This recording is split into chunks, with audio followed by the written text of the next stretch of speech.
speak up because the broadcast has started. Wait, no, the mic's already down.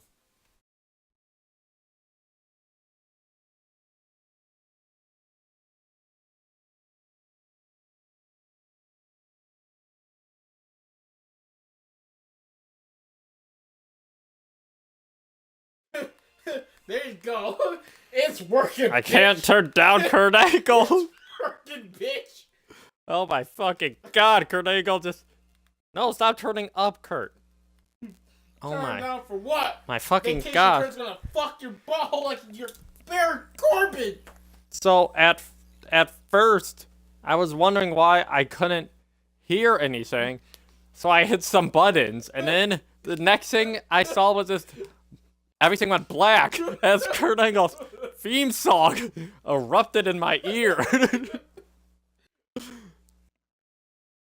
Well, that is quite a way to start it, because hello, ladies and gentlemen, and welcome to a first of a new series. Not our first review, but our first of our random number generator reviews, where we allow the random... I forgot. We allow the random number generator to decide what pay-per-view we watch. And if it sounds like a stupid idea, it is, because, well, we fucked up on the first week. Remember, you brought the lighter with you. The random number generator gave us WCW Uncensored 1999 to watch. Jordan misread that, so he watched WCW Uncensored 2000. 2000. So we will be reviewing both pay-per-views. I'll be reviewing one, Jordan will be reviewing the next. And I can't fully blame him, because once what you find out the main event of both shows were, it can get easily confused. So are you ready for WCW 19 Uncensored 99? 19 Uncensored 99. Alright. The show opened with the video package for Hogan and Flair, but it didn't really show Hogan and Flair, it showed the cage being built. Now, before anything started off, Tony Schiavone said a quote that made me write it down, because it was very true in the end. This is the most unpredictable, yeah, most dangerous, not really, but most mind-boggling pay-per-view of the year. And god damn it, Tony Schiavone was right. Power-packed matches with bizarre stipulations was another Tony Schiavone quote. And then Tony Schiavone, he was great before even the first match. He tried to describe to us how the first blood match worked. Because let me explain to you what the main event was. It was Hollywood Hulk Hogan defending the WCW title against Ric Flair in a steel cage match. But not just any steel cage match. In a barbed wire steel cage match. But not just any barbed wire steel cage match. In a first blood barbed wire steel cage match. So Tony Schiavone tried to tell us how first blood matches worked. And his description was first blood match, which means blood. And that's it. So thank you, Tony. And then another quote. No, this one was from Mean Gene. These matches can get so whacked, they are so uncensored that they are unsanctioned, and WCW wants to wash their hands of them. So WCW, the own company that put this show together, wants nothing to do with this show. And you know what? After watching this show, who could blame it? Let's go to... And then they finally said, let's go to David Pinzer to make the initial introductions for the match. They went to a Kevin Nash and Rey Mysterio hype package. And then we went to David Pinzer to introduce the first match, which was for the Cruiserweight Championship. Billy Kidman defending against the debuting Mikey Whipwreck of ECW fame. Oh, thank you. Gotta take it. And I'll just take one hit at a time since I'm doing this thing. But, Whipwreck made his debut. And more surprisingly to me than anything, Whipwreck played the role of a heel. Now, I guess Billy Kidman wasn't going to play a heel, but I thought there would have been a face versus face fight because, except from that time he teamed with Tajiri, I don't remember any memorable Mikey Whipwreck as a heel shit. But this match started off pretty quickly early on. They went back and forth, but then they messed up in their sub spot. They were able to recover kind of quick. Kidman hit a crossbody for a 2, and Whipwreck, he did the Cactus Jack clothesline, but he actually used his legs. It was like a Rough Rider over the top rope. It was interesting, but because like he sort of held it and then fell and rolled, so he landed on his back. I know nobody except for Jordan can see how I was demonstrating it, but something that's going to become a pattern for this show. The crowd, you can still put it in there. The crowd did not give a fuck about this match. And that was sort of most of the night. The crowd somewhat cared for Billy Kidman because he is a face, he's very popular in WCW. And whenever he did some offense, the crowd was somewhat behind him, they'd make noise. But another weird thing about this match is, I don't think Kidman got 2 moves in a row in pretty much the entire match. He would hit a move and Whipwreck would cut him off. And Whipwreck would cut, that would just happen the entire match. So the crowd couldn't get excited because every time Billy Kidman hit one move, Whipwreck cut him off. Alright. Then I'm trying to, holy shit, that distracted me. I'm trying to find a spot that pretty much does it. The crowd did not care. Whipwreck did a backflip thing to a powerbomb for 2. My notes were not very descriptive of what he did, but just imagine that. Kidman turned a snap suplex that Whipwreck was going for into a DDT. And then Whipwreck shortly got back on offense because, yeah. Crash in 1975 that resulted in a broken back in 3 places. Got a lot of actual in-ring. Flair returned to the ring in under a year. When he did, he returned as the sparse. You get to Uncensored 2000, but then again, I feel like the in-ring action on that show was sparse in general. Oh, trust me, this was not a great show. But let's see. Mikey Whipwreck backdrop Billy Kidman backdrop Whipwreck over the rail. No wait. Fuck these notes, I write like shit. Whipwreck backdrop Kidman.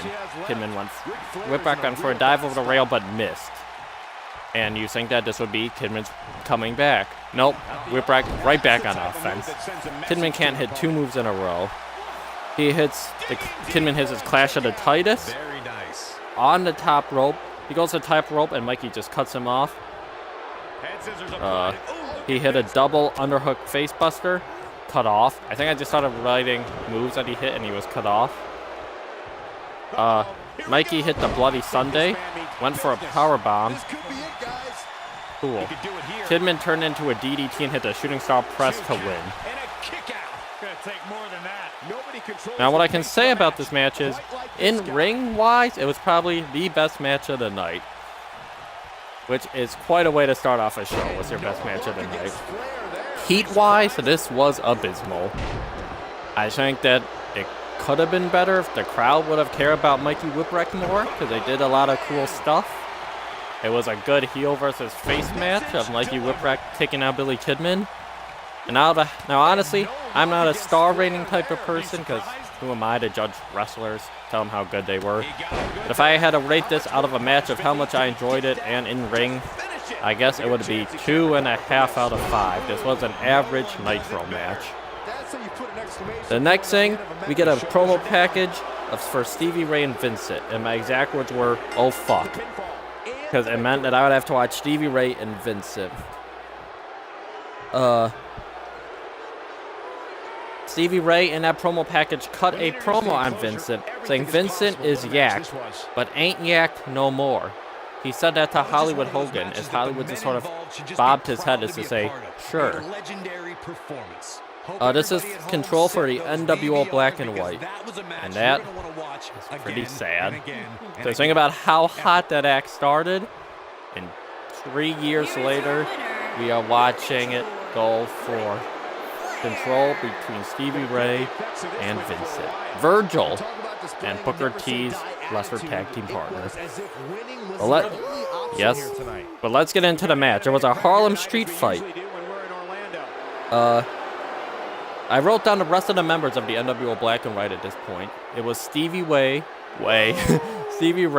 Vincent, Brian Adams, Horace Hogan, and Scott Norton. And with the exception of Scott Norton, who's good, my God, What a shitty group of people. So, Stevie shoved Vincent, who responded with an eye poke and stomped on Stevie's toes. Where are you going? Quickly, they did some outside brawling. It wasn't good at all, because it's Stevie Ray outside brawling with Virgil. The next thing that happened was... What are you doing? The next thing that happened was... Fine, you just want to play the game while I'm doing this?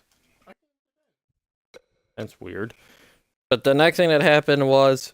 not very good. Looks like shit. Stevie kicked Vincent right in the face. None of... That guy was out of my show. I don't know who else is on the show. Dude, Scott Steiner and Booker T. So Stevie kicks Vincent right in the face.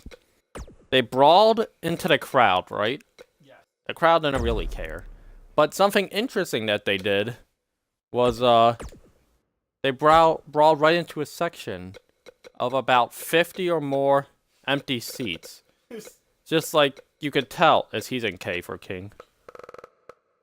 You could tell that, like, all of the seats were put down because nobody bought the show. Nobody in that row bought tickets to the show. It's actually pretty impressive that the entire row didn't manage to sell one seat. But they just showed up. Unless if they did, they may have moved people. There's only like 2 people sitting there. But, yeah. That's pretty sad. Let's see. Stevie sort of sits and stands right over a fan. That's right. So he's beating up Virgil. And a fan yells something at him.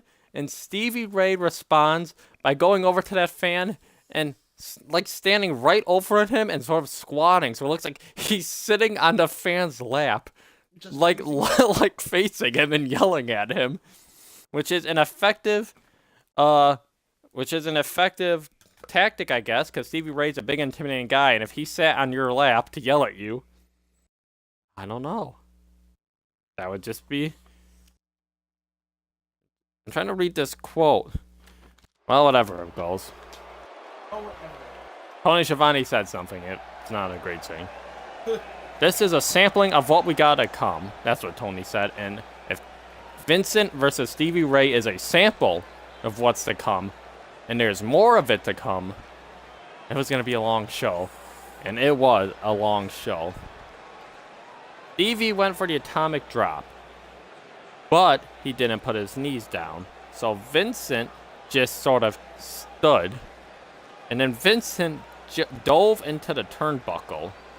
Like when you bounce off the guy's knee and you dove? No. Stevie picked him up and just put him down, and Vincent responded by diving into the turnbuckle. From Detroit, Michigan, Stevie then ran into Vincent and just fell over. Nobody hit a move. He just ran into him and they both fell. It wasn't like a double head hit spot or an elbow by Vincent. They just ran into each other and fell over. Both down. Horace Hogan ran down and threw a slapjack in. Vincent grabbed it and acted like he was going to hit Stevie for like 20 seconds. But Stevie wasn't getting up in time. So Vincent just had to stand there, holding the slapjack, threatening to hit Stevie, before Stevie got up and kicked him. That 20 seconds, he was not prepared for Stevie Ray to turn around and kick him. He wasn't done taunting about to hit Stevie Ray. No, he was caught off guard. Stevie hit a slapjack. He hit a combination of a pedigree and an implant buster, and it looked like shit. And he won. That was just a bad match. I gave it a quarter of a slapjack. But he also used a weapon to slapjack. Yeah. I gave it a quarter of a star. But it wasn't even a half a star, because I don't know if I'm going to give stuff 0 stars. I don't know how bad it has to be for me to give it a 0. But Horace Hogan at the end of the match looked into camera and said, "This isn't over." And I thought, I'm so glad I'm not watching the next Nitro or the next pay-per-view, because I don't want to know how this continues. Jericho was doing an interview in the, like how they talk to people over the internet. And he has a dog collar match coming up with Saturn. And he said, "I've never been in a dog collar match, but I'm the king of dog collar matches." So then we go to Kevin Nash with Lex Luger and Miss Elizabeth versus Rey Mysterio. And the build to this was obviously Nash beat Rey. He had to take his mask off. But what I didn't realize is after he took the mask off, Rey sort of became the giant killer. And he beat Kevin Nash, Bam Bam Bigelow, and Scott Norton and Buff Bagwell right after losing his mask. So he's actually pushed kind of big. Obviously, the mask going back on him in WWE was the best thing to happen to him. But he was pushed kind of well. Hold on. Then the network, because Rey came out to the Filthy Animals theme song, they did blank out the line that goes, "I snatch a weed out of your pocket and smoke it." So you just hear, "I snatch a rabbit out of your hat and choke it." And then it goes into the next line after like that silence. Alright, so Rey runs into a big boot from Kevin Nash. That's how they start. Rey just runs at him and he gets just booted down. Kevin Nash chucks Rey Mysterio into the air. He tries again, but Rey turns it into a bulldog. He then turns into a springboard leg drop, then a beauty shot. Spinning heel kick to knock Kevin Nash out of the ring. When Kevin Nash actually took a bump over the ropes to sell for Rey Mysterio, and he was actually selling these moves pretty well. Like, he jumped to take the bulldog from Rey. He didn't just fall over. He left his feet so he could actually go forward and sell the move. I was like, holy shit, Kevin Nash is actually working tonight. Then, Nash cuts off Rey Mysterio. Nash atomic drops Rey Mysterio, and this was the highest atomic drop ever. Because he picked up Rey like Rey went for the roll-up, like you do with big men. And Kevin Nash grabbed him by this rope and picked him all the way up, and then just slammed him down. And then Nash just sort of gave a smile to the camera. Because Kevin Nash is not funny. I mean, I was going to say, he may not be the best, but he is pretty damn funny. He's hysterical. Rey Mysterio hit a low blow right in front of the referee. Not a DQ. That's going to come in later in a different match. You hold on. You got your review coming up soon. And then I got it. Nash caught Rey off the ropes. And got him in the snake eyes position. Rey got free. And Kevin Nash distracted the referee. Rey ran the ropes. Lex Luger tripped him. And Kevin Nash hit the jackknife away. A fun but short match. I was actually more surprised how much how Nash sold for Rey. It was a fun match that I didn't have any problems with watching. I knew Nash was going to win in the end on a big pay-per-view, but it felt more like a TV match than a pay-per-view match. So I guess 2 stars, because it's an average match. It's not what you buy pay-per-view for, 2-star average matches. Alright. I forgot some of these matches are on this card, but Raven cut a promo. That he will pass on violence because parents beat him. He will pass on violence because his parents beat him. Yeah, hold on. Good. Sandman said nothing to note. Bam Bam Bigelow said the match will not be nice, but will be nasty and dirty. And boy, I forgot about that match. But before that, we got a handicap match. Sonny Ono and the Cat versus Jerry Flynn. And might I say, before watching these WCW pay-per-views, I had no idea who the fuck Jerry Flynn is. And how prominently he was used on WCW pay-per-views, but I've seen him so much on these pay-per-views. And tonight, he's been fighting the Cat and Sonny Ono in the handicap match. And the build-up to this was the Cat and Sonny Ono cut off Jerry Flynn's ponytail, so he was pissed. You don't cut off a man's ponytail.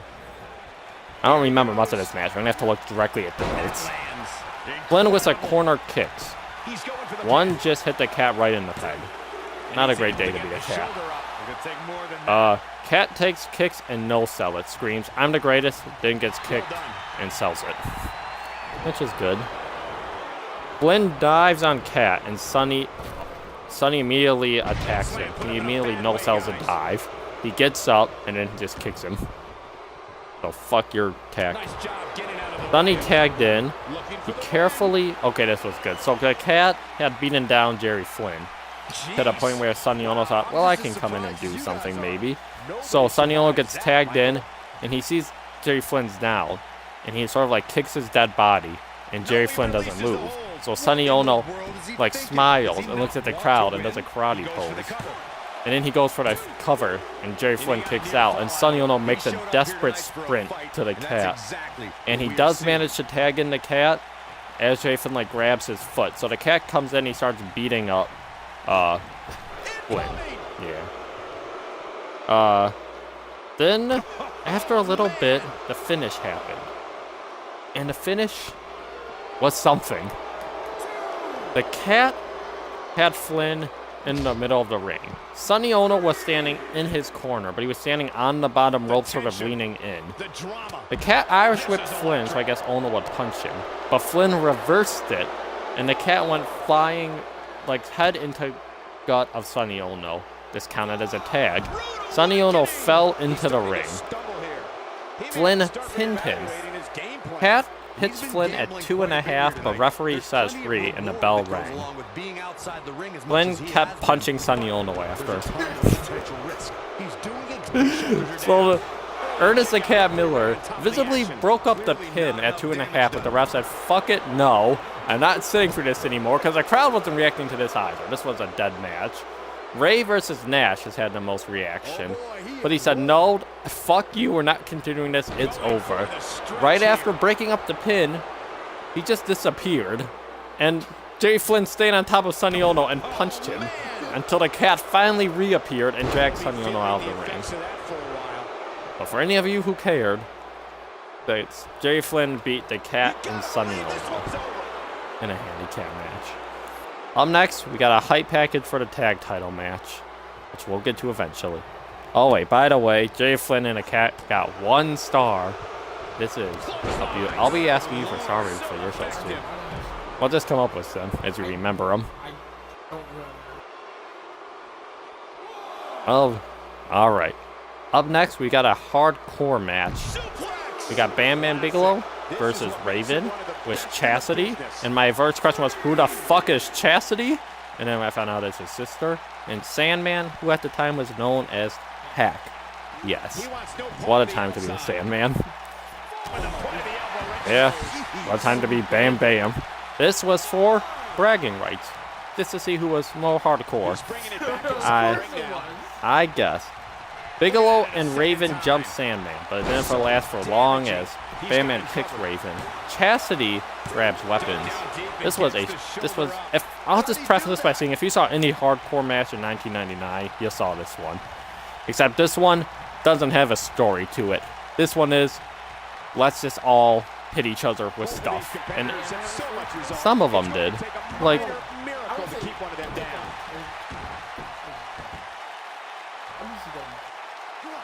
I think some WWE ones had some too.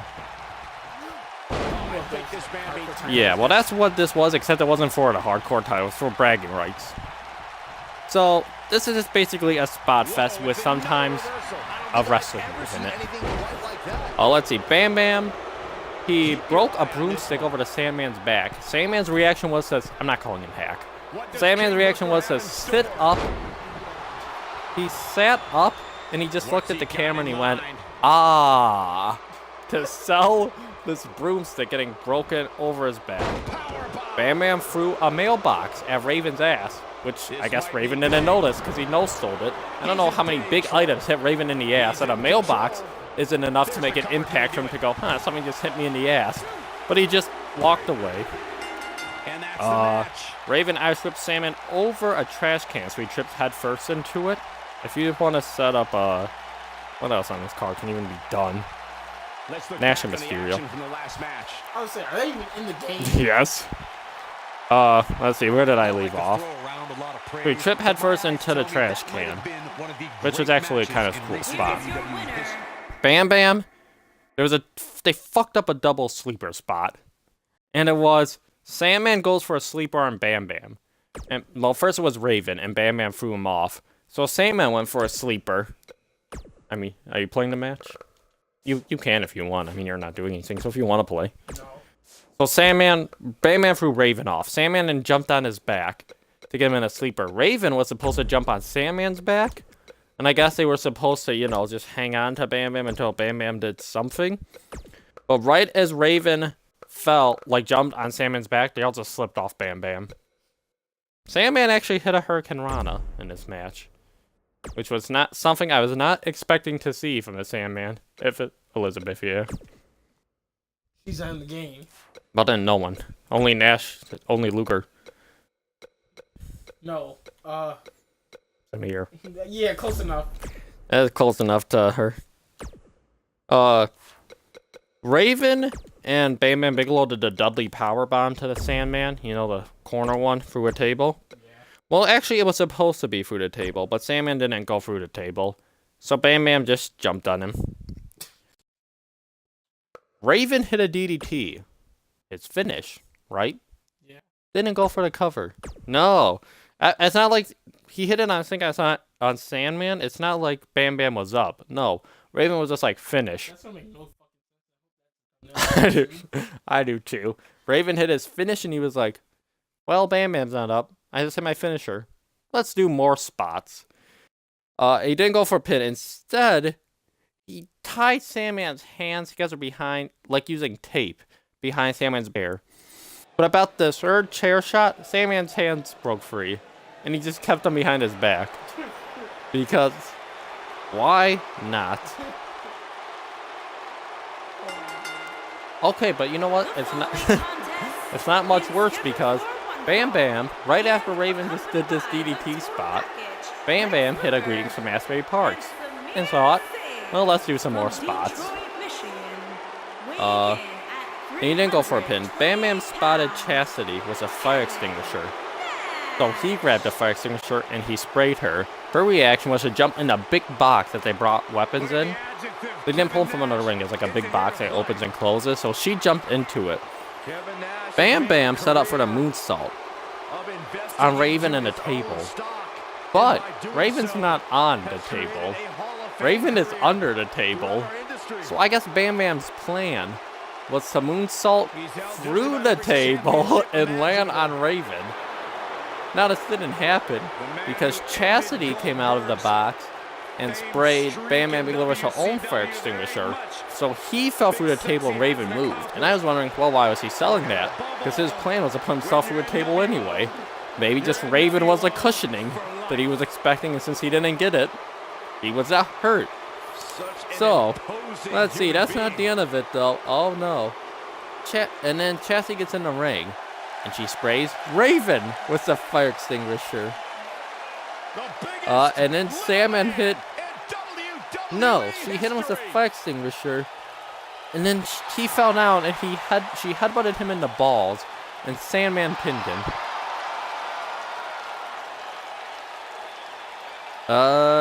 It was a long, boring at some points match. Just spot to spot.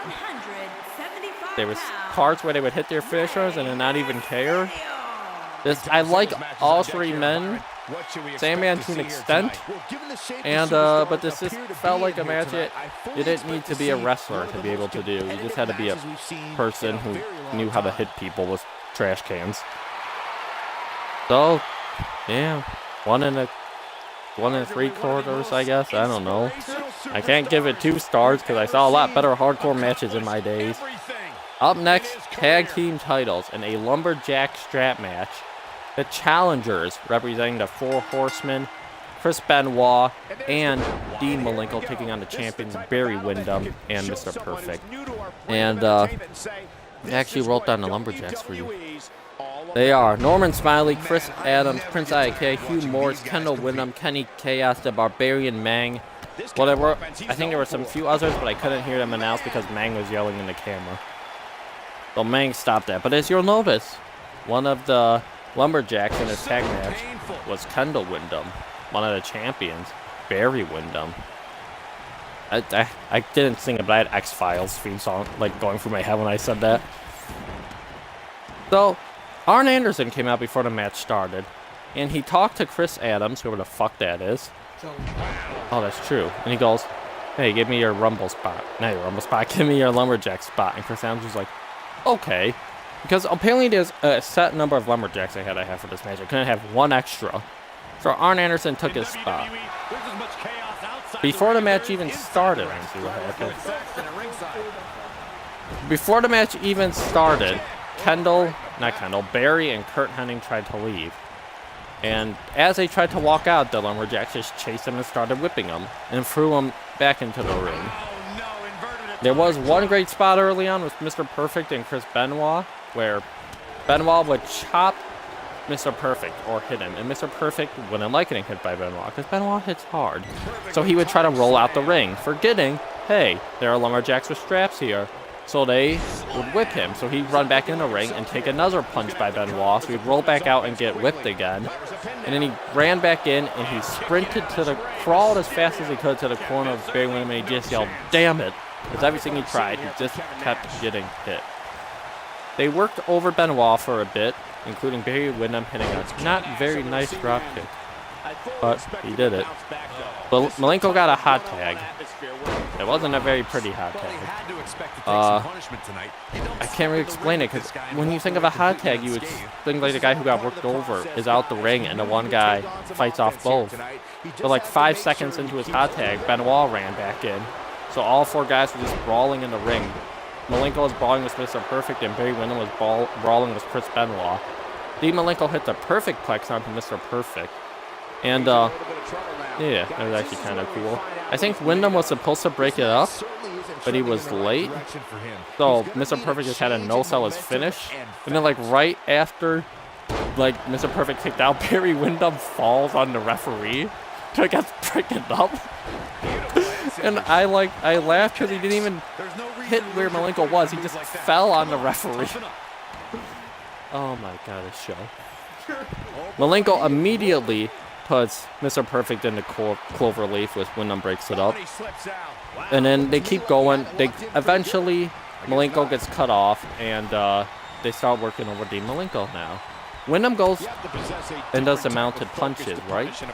And this crowd is just really going, yeah, you're the heels, we hate you, that they counted along. So at 5, Windham stopped, and he got down. And then he got back up and acted like he was going to do it again. But then he just was like, nah. And he just punched Malenko while on the ground. So then, they finally got a hot tag to Chris Benoit. He had a clothesline to Perfect. He had chops to Windham. And then he hit the double headbanger spot.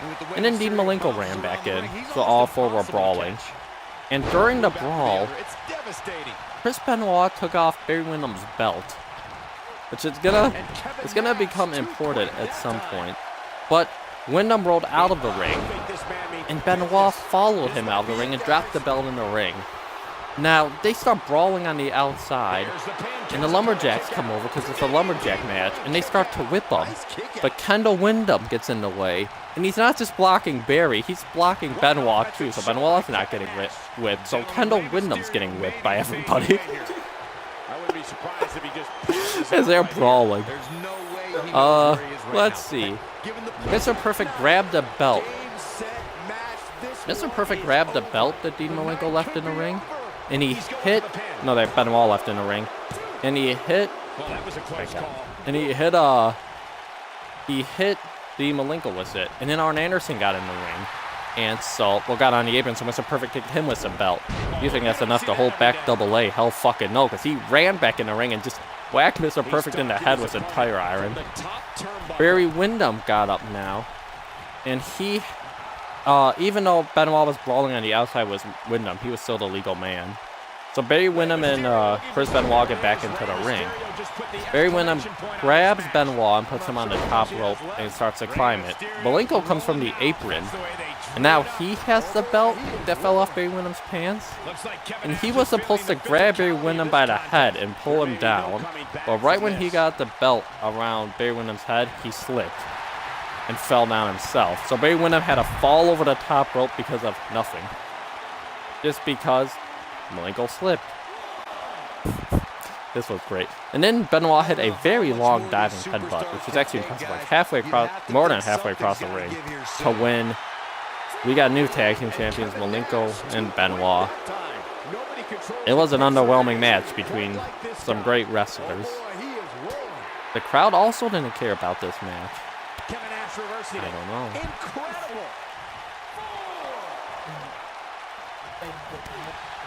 I gave it 2 1/4. It was a little above average. I expected more from some of the best workers of the time. Up next, and Barry Windham. Up next, Chris Jericho with Ralphus versus Perry Saturn in a dog collar match. This has been played with some shit. Yes. Perry came out wearing a dress, which was a gimmick because Jericho beat him and Perry had to wear a dress. This dress was made out of chains. And then Perry Saturn had black lipstick on. And he had his eyelashes done so that they were really black. And he had a green contact lens. And he's supposed to be the face? I don't know. He looked very fucking odd. Jericho started off the match by going, hey, you don't want a dog collar match? You can get one. But with Ralphus. And Ralphus responded by going, no. And walking away. So Jericho stopped him on the ramp and he kicked Ralphus out. But first he took a mouth guard from Ralphus and he put it in. Jericho tried to attack Saturn before the match, before he had the dog collar on. But Saturn just beat him up, hit him with a bunch of suplexes and put it on himself. Saturn, he got on the apron and he ran and jumped so Jericho in the ring would go flying into the turnbuckle, which was a kind of cool spot. Saturn really dominated most of this fucking beginning of it. I don't think Jericho got any moves in for the first 3 or 4 minutes. It was Saturn hitting moves. Saturn hung Jericho on the top rope and he went to the floor and he pulled Jericho into the barricade. Jericho got his first move after about 5 minutes. I wrote that in my notes. With a low blow using a chain to take over. Jericho then tries to hang Saturn. What? It's not this. It's funny. You had a strap match. Now you have a dog collar. Very Uncensored. I have a strap match. Oh, we'll get to that. So I just find this. They did a lot of stupid gimmicks on this show. But we'll get to more of that.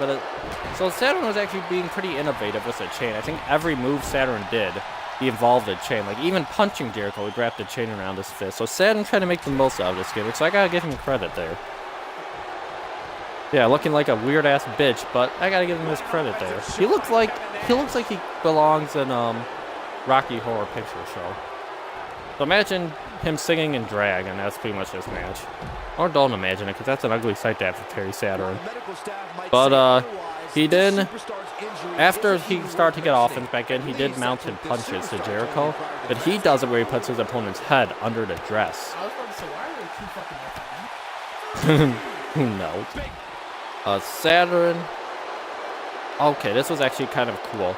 Jericho was getting Saturn in a position for the Lion Tamer. But as he was doing and trying to turn him, Saturn was tying the chain around Jericho's neck. So when Jericho turned him over, the chain was actually choking him. So Jericho couldn't keep him in the Lion Tamer long because he was getting choked. So he had to let the move go. I actually thought that was pretty smart and kind of a cool thing to do. Saturn hit the Death Valley Driver for a 2. Which I guess was his. Jericho took his chain off of Saturn's collar. And he went for a moonsault where he wrapped the chain around himself. And I guess Saturn was supposed to move, but he didn't. And Jericho sort of hit him. So Saturn tries to pick him up and Jericho just pretty much shoves him down and goes no, I'm going to just pin you. But Saturn kicked out. So then Jericho went to the other rope and he went for a frog splash this time. Pretty much doing the exact same spot, but I guess he just didn't want Saturn to go to the next spot. He actually wanted to do it on this spot. And Saturn moved out of the way this time. Jericho just collided with the ring, and Saturn hit the Death Valley Driver to win.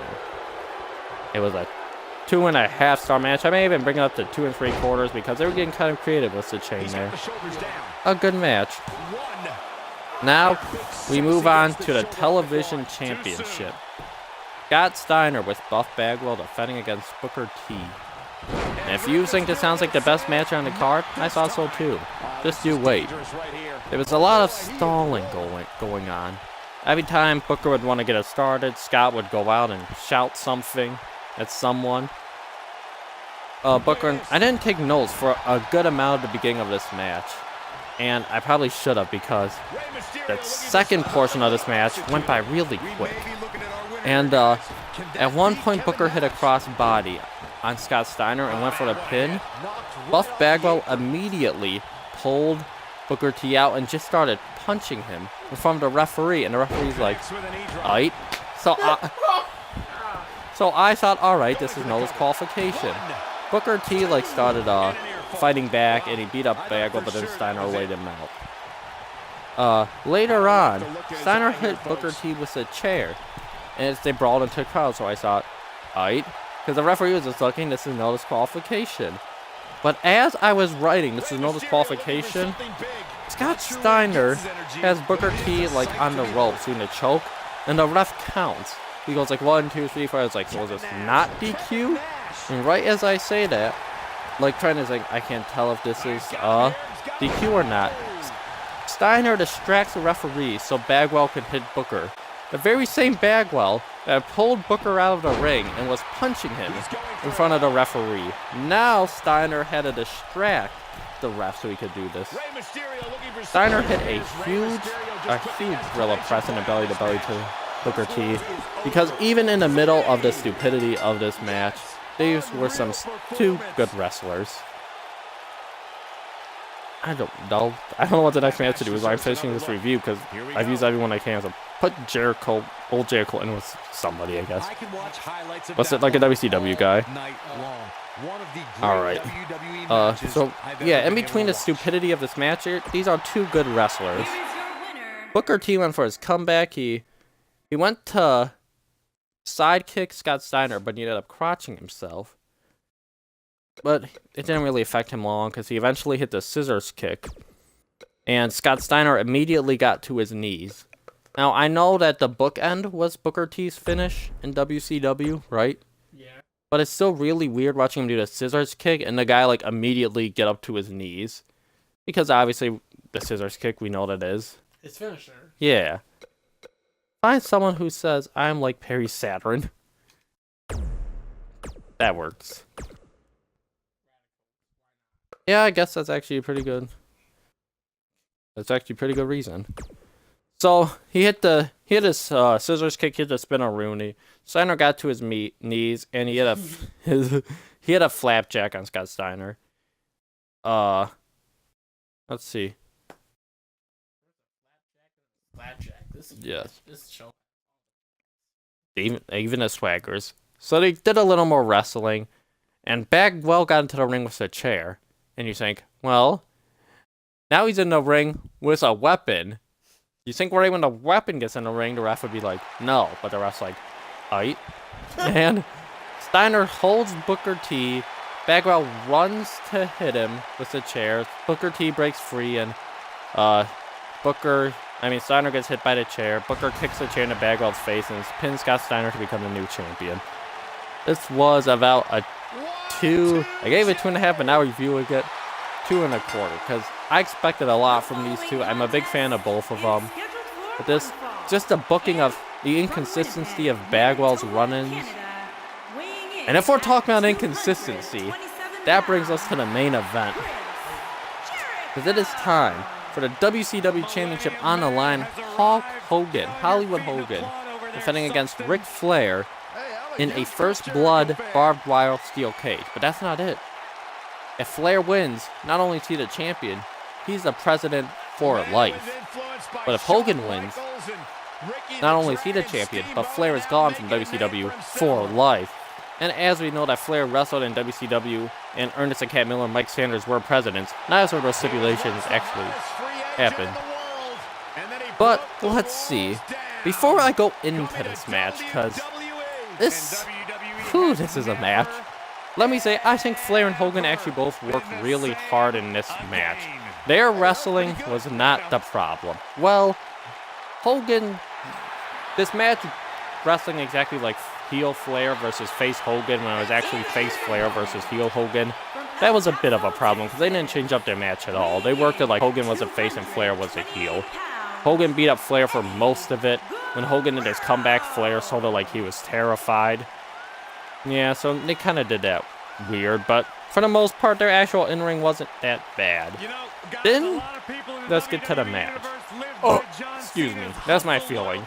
Before the match, Flair cut a promo telling Charles Robinson, this may be a first blood match, but I don't want you to call it by blood. I don't want like a little scratch, you ending the match. I want you to call it at your own feelings. when you're saying one of us is bleeding enough. Which should have let you know what was coming. That they were going to bleed. A lot. So, let's get into this match. I already sort of went over the beginning. Like, Hogan this outpowers Flair at the beginning. He back body drops him, he clotheslines him. He's no-selling Flair's chops. He's hitting chops of his own. Hogan went for the figure 4. Ric Flair got the ropes. And Charles Robinson forced the break in his first blood steel cage match. Gotta break the ropes. Gotta break the submission when some guy gets the ropes, I guess. Flair is the first to go into the cage, which shouldn't really, like, you know, be surprising to anyone. But Hogan did go into the cage too.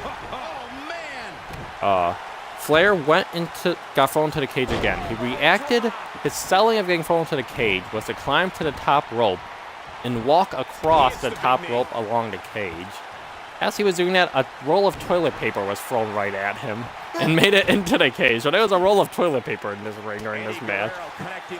Hogan and crotched Ric Flair. Hogan pulled down the barbed wire. Probably letting you know these two aren't using real barbed wire.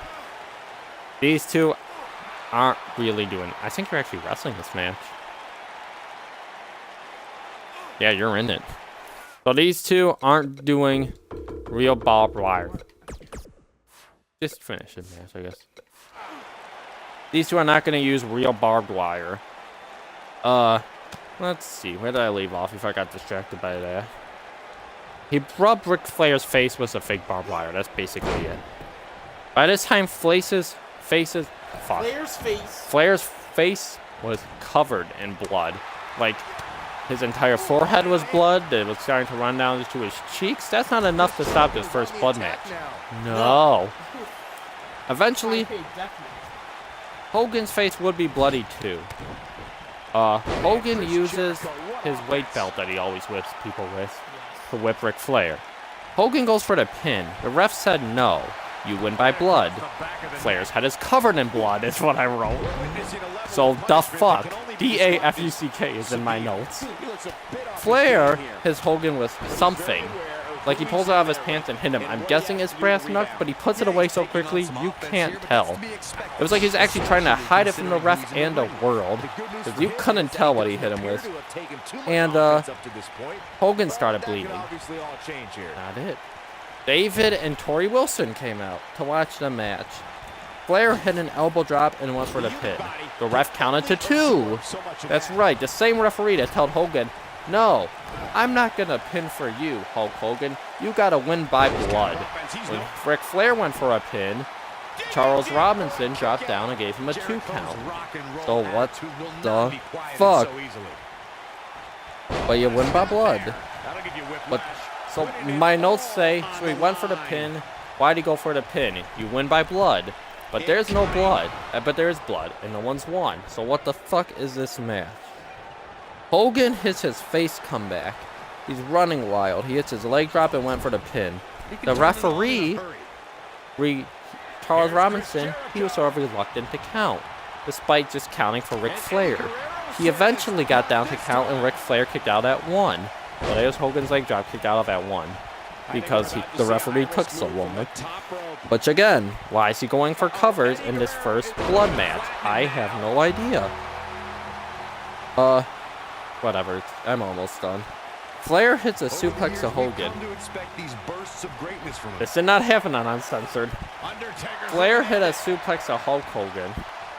And Hogan was, he actually had Hogan up for a good amount of time, actually. Which was kind of impressive. That did not happen. He made his return. Hogan immediately no-sold the suplex and started up, firing back up. Arn Anderson ran down, and he attacked David Flair and beat him up. Tori Wilson then jumped on Arn Anderson's back. And Arn Anderson somewhat threw her off. She just mainly fell off. He went over to the corner, and he threw in the tire iron to Flair. Okay, listen to this finish. Flair hit Hogan with the tire iron. So you think, all right, maybe there's enough blood Now, after getting him with a tire iron, that it would end his first blood match, right? No. Flair put him in the figure 4, and while in the figure 4, the referee counted to 3. Each of these competitors is looking for the slightest hint of So in this in the other. first blood cage match, Ric Flair won by pinfall off of his submission finisher to win the title. I don't understand. That seems to break in the rule of everything that this match was about. Inside of a cage where you can't escape because there's barbed wire, despite Hulk Hogan is clearly ripping down the barbed wire so he could have climbed down when he made that hole. In this first blood match, as both of these old fuckers were covered in nothing but blood, when Ric Flair put him in his submission after the referee refused to count for Hulk Hogan once and was so reluctant to count for Hulk Hogan the second time, but so fucking happy because he's Charles Robinson and had a hard-on for Ric Flair to count Ric Flair's pinfalls. Ric Flair puts Hulk Hogan in the figure 4, and Charles Robinson counts as 3 because Hogan's shoulders are down in this submission finish. Pinfall in the first blood match. Let me just, before I hand this over to Jordan, the steel cage first blood barbed wire match ended with a pinfall off of a submission move. And that's how Ric Flair won the championship. Now I will hand it over to you for Uncensored 2000. This can go a variety of different ways, Corey, and almost none of them. on the attack now. Ladies and gentlemen, boys and girls, children of all ages, D-Generation. All right. There's no recovering from that. I don't know. Oh my God, his whole head. This might be it. Oh my. Go on with yours. All right. Going to the top. Shut the fuck up. Let me find my notes. All right. Eddie So, Guerrero is Uncensored 2000 took place in. I want to give you the historical context of the show first. You know, I know that. Shut the fuck up. I know that I don't have nearly as much as the of the sports part of the show. Necessarily all of the in-ring action. So I will give you a rundown a little bit of the birthplace. Uncensored 2000 took place in Miami, Florida. Oh, that's right. The American Airlines Arena had just opened up. It was like one of its first wrestling shows that they had run out of there. They decided, sure, why not?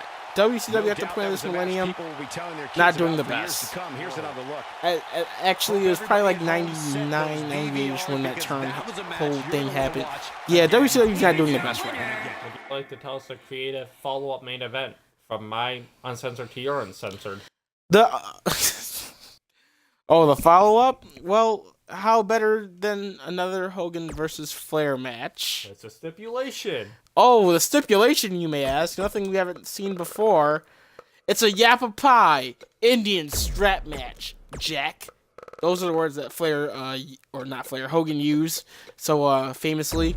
And those are the words that definitely are running through my mind right now. So, at the start of the show, you know, we get a nice shot of the American Airlines Arena, and we cut to the team of Tony Schiavone, Mike Tenay, and Mark Madden. All right, as we get down to the in-ring action, it first starts off with cruiserweight title on the line between who I thought was the Velveteen Dream at first. Nope, turns out it's just Prince Iakea making his Prince entrance with his smoky purple fog. Prince Iakea. No, don't ever hit it. Last week on Thunder, we got a recap of Thunder on when the artist, formerly known as Prince Iakea, who's now just the artist at this point, he turned heel on Hoovitude. Yes, he did. He had Paisley at this time. And that comes into play. Psychosis is the Cruiserweight champion. Jesus Christ. Psychosis is the Cruiserweight champion at this point, and he has Hoovy in his corner. to help equal out the dynamic duo of the artist and Paisley. As that's happening, we don't even get to the match. We get a shot of a limo pulling up. Or somewhere along the lines, there's a shot of a limo pulling up. There's a limo pulling up, and Jeff Jarrett, he's got the world in his hands right now. No, he doesn't have. I don't think he has the world title left. I don't remember fully. Well, just go through the card and we'll figure it out. We'll figure it out. So, as Mark Madden said, referring to the mystery person who's inside the limo, Jarrett's insurance policy, as it's called. It's Jarrett's insurance policy in the limo, which makes no sense because he also has the Harris brothers also in their suits. What fucking help are they, really? I don't know. You'll see them later tonight. Mark Madden on commentary during this match, says that he knows who's in the limo, and Mike Tenay goes on to ask, well, then who is in the limo, Mark Madden? Where Mark Madden as a heel, he says he knows that he doesn't want to ruin it for the fans. He wants to keep it between him and Jarrett.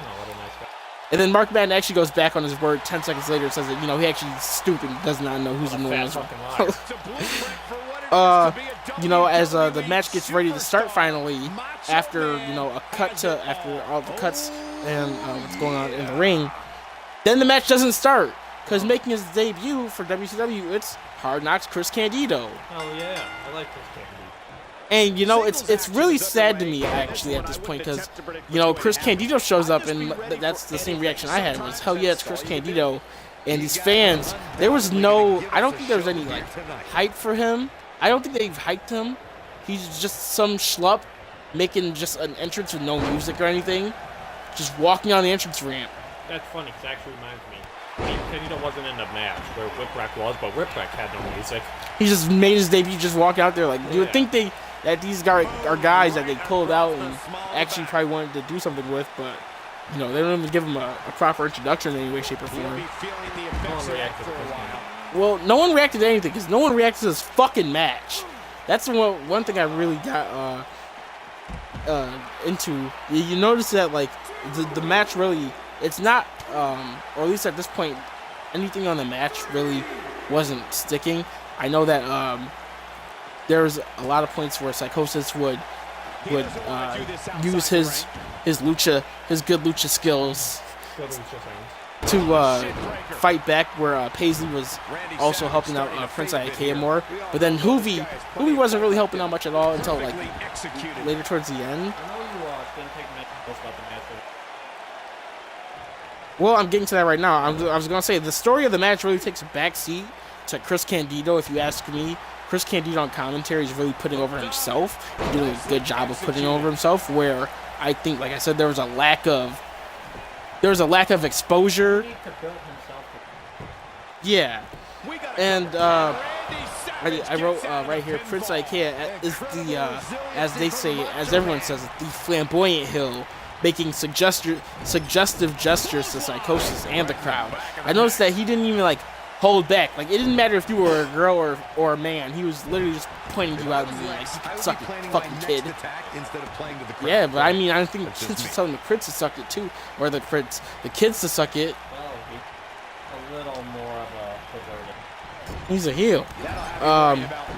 Again, like I said, Candido, the most of the story, if you ask me, is honestly coming from Candido on commentary.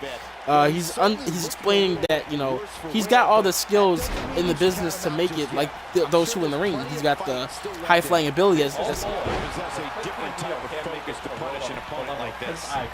don't know what world you're in. Well, I mean, he was explaining that he has the great wrestling skills, that he's a second generation superstar just like Prince Iaukea, that right, and that they both have the wrestling skills and through their family genes. And he's also explaining he's also like Psychosis, where he has the high flying ability to do the Daredevil stuff. And then he even makes it a fact to the point I was like, what the hell, Psychosis has Hoovy, Prince has Paisley, I have my girl, and then just pointing to the fact that Sonny's not there with him, and then he's like, well, we're a package deal. So I think well, not then, but later. With Oh, all the damage done, you have to wonder yes, how much more that's will right. The finish to this match, though, I did get. Psychosis went for a top from the guillotine leg drop for the top rope, Is he done? which is his finish, and did not cover him.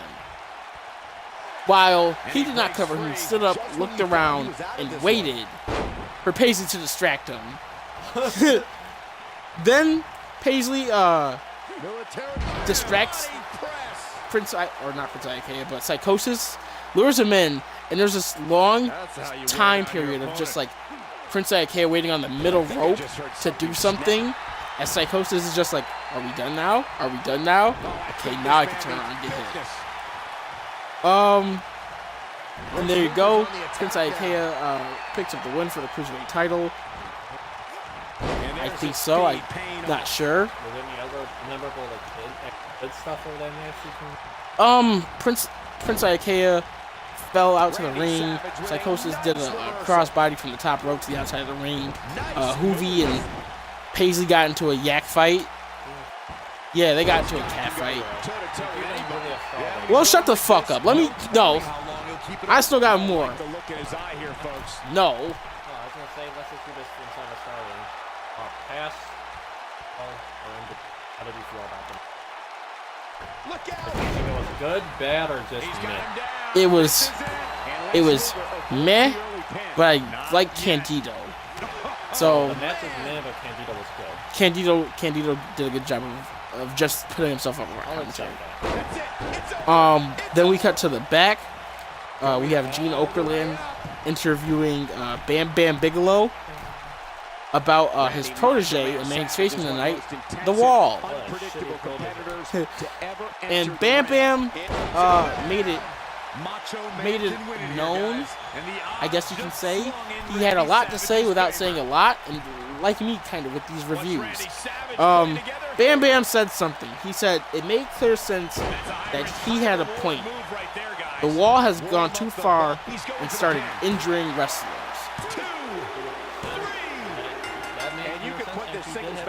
He did have a point. Then he said this. He said, but he taught The Wall how to wrestle. He taught him everything he knows about how to wrestle, but he hasn't taught him everything he knows. I don't like to throw around a lot of praise, but my eyes tell me that might have been one of the great matches in recent WWE I history. didn't really think about what this meant. I mean, you gotta sit through a Bam Bam Bigelow Wall match. I mean, I'm not insulting Bam Bam Bigelow, although if Uncensored proved anything, he had a shit match a year prior, so Yeah, let's see what he did. that's Was what. that the next match? No, Oh. we have a tag team match between the team of XS, who are now managerless, who've lost their manager, Miss Hancock, versus the team of Norman Smiley and the Kiss Demon, Like to tell the Screaming viewer Demons. who SX is. XS are Lance. I forgot their names. I think they're Lance and Lane, and they're currently a team. They were a team managed by Miss Hancock at that point. I think they're just more like, trying to be young, fresh, hip, new tag team talent to inject some scene of blood into the WCW. Look, at this point though, they just turned. I think they turned heel, more like Miss Hancock turned face, and is becoming like, I guess in the same way you would see like a Major Guns, like that valet. Yeah. But XS and Screaming Demons have kind of a shit to go on. A good way of describing it. Yeah. But before the match even kicks off, Miss Hancock makes her way down the ramp. She goes down on commentary. Also, this is the show of guest commentators just showing up. I don't think Stacy Keibler is as good as a commentator as Candido, but she's better looking than Candido. Yeah. So Hancock goes down there. I didn't know that was Stacy until you just said that. Yeah. That makes sense because I know she's a WCW talent, but I just didn't know where her role was. So she goes down there on commentary to just basically bash XS and make Mark Madden the poor man's Jerry Lawler, basically, as we've discussed earlier. Norman Smiley and I'm not even gonna say anything about Mark Madden. He's shit sometimes, but then some of the stuff he says, like earlier with the line about actually not knowing shit, that got me to laugh. Yeah. But so XS are in the ring and they're basically already bashing Miss Hancock, saying that they lose all of their matches because of her, and basically most of their losses are because of her. I'm guessing Smiley and Kiss are the faces. Yes. All right. And boy, that entrance. We get the Screaming Demons entrance, and surprise, surprise, it's Norman Smiley in the Kiss Demon casket. And boy, did the commentators try to treat that as they were some kind of new found form brothers or something. Stevie Ray's face is making okay. Yeah, they're brothers. So basically on commentary we just got Miss Hancock being there to give Mark Madden something to perv over. And Jesus Christ, that's scary. At this point, weighing in at 251 pounds. Oh yeah. So Norman Smiley comes out of the casket, and the demon comes out, and they're treating him, look at these newfound brothers in tag. Boy, are we gonna see that more later tonight. They have matching gear. Yeah, they have matching gear. Anything special about the match? It's on the throat. Miss Hancock goes quiet. She adds nothing to the table. So we were talking, you said she's not as good as Candido. That shows, because she has a little bit to say, and she says, the only good line she says is that XS stands for extra small. And that's it. She goes silent, and Mark Madden stops even talking. He stops even, I think they forget about her on commentary, halfway through the match, because I forgot she's even there. And I'm like, what the hell? Both members of XS are looking at the Kiss. So the match starts, and there's a little bit of scuffling in the ring between all four men. I do have this written down. Eventually, the Kiss Demon falls to the outside, and both members of XS are, posturing and hot dogging, taunting over the ropes. And Norman comes behind and only throws one of them over.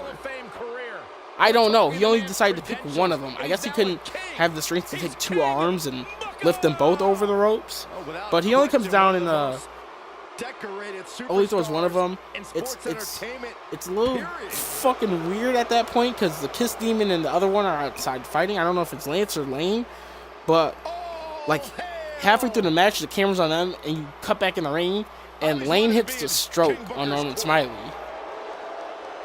As in, Jeff Jarrett's stroke. It's not the finish. When I hear a stroke, I don't think. So, at this point, like I said, she goes quiet. There's just not much to this match. It's a lot of just bullshit. I don't remember anything.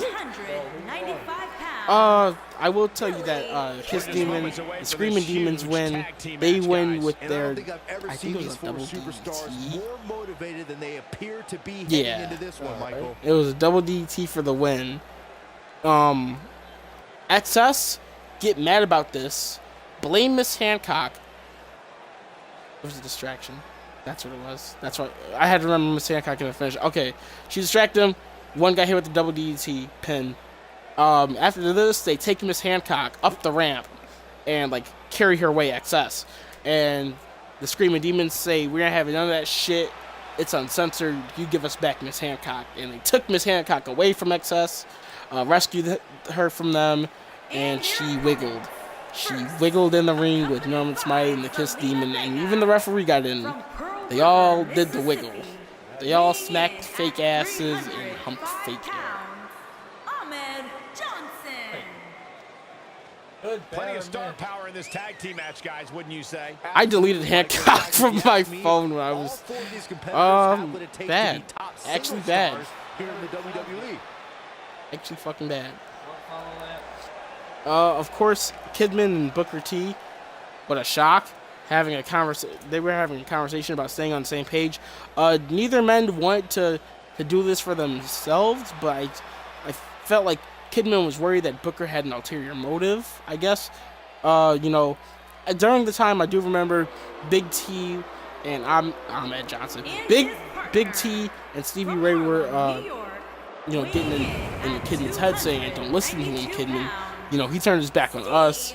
He'll turn his back on you." Playing into Kidman's mind, making him think that. And Tori, it's kind of funny because they had that other entity, that other personnel on their side, with Tori being their manager for this match. So Tori trying to keep his head in the right place. Basically, it was just a segment between them three. Was there ever a reason why?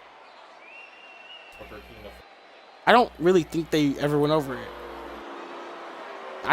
Even in the highlight packages, I have most of the highlights written down, but I have nothing for that.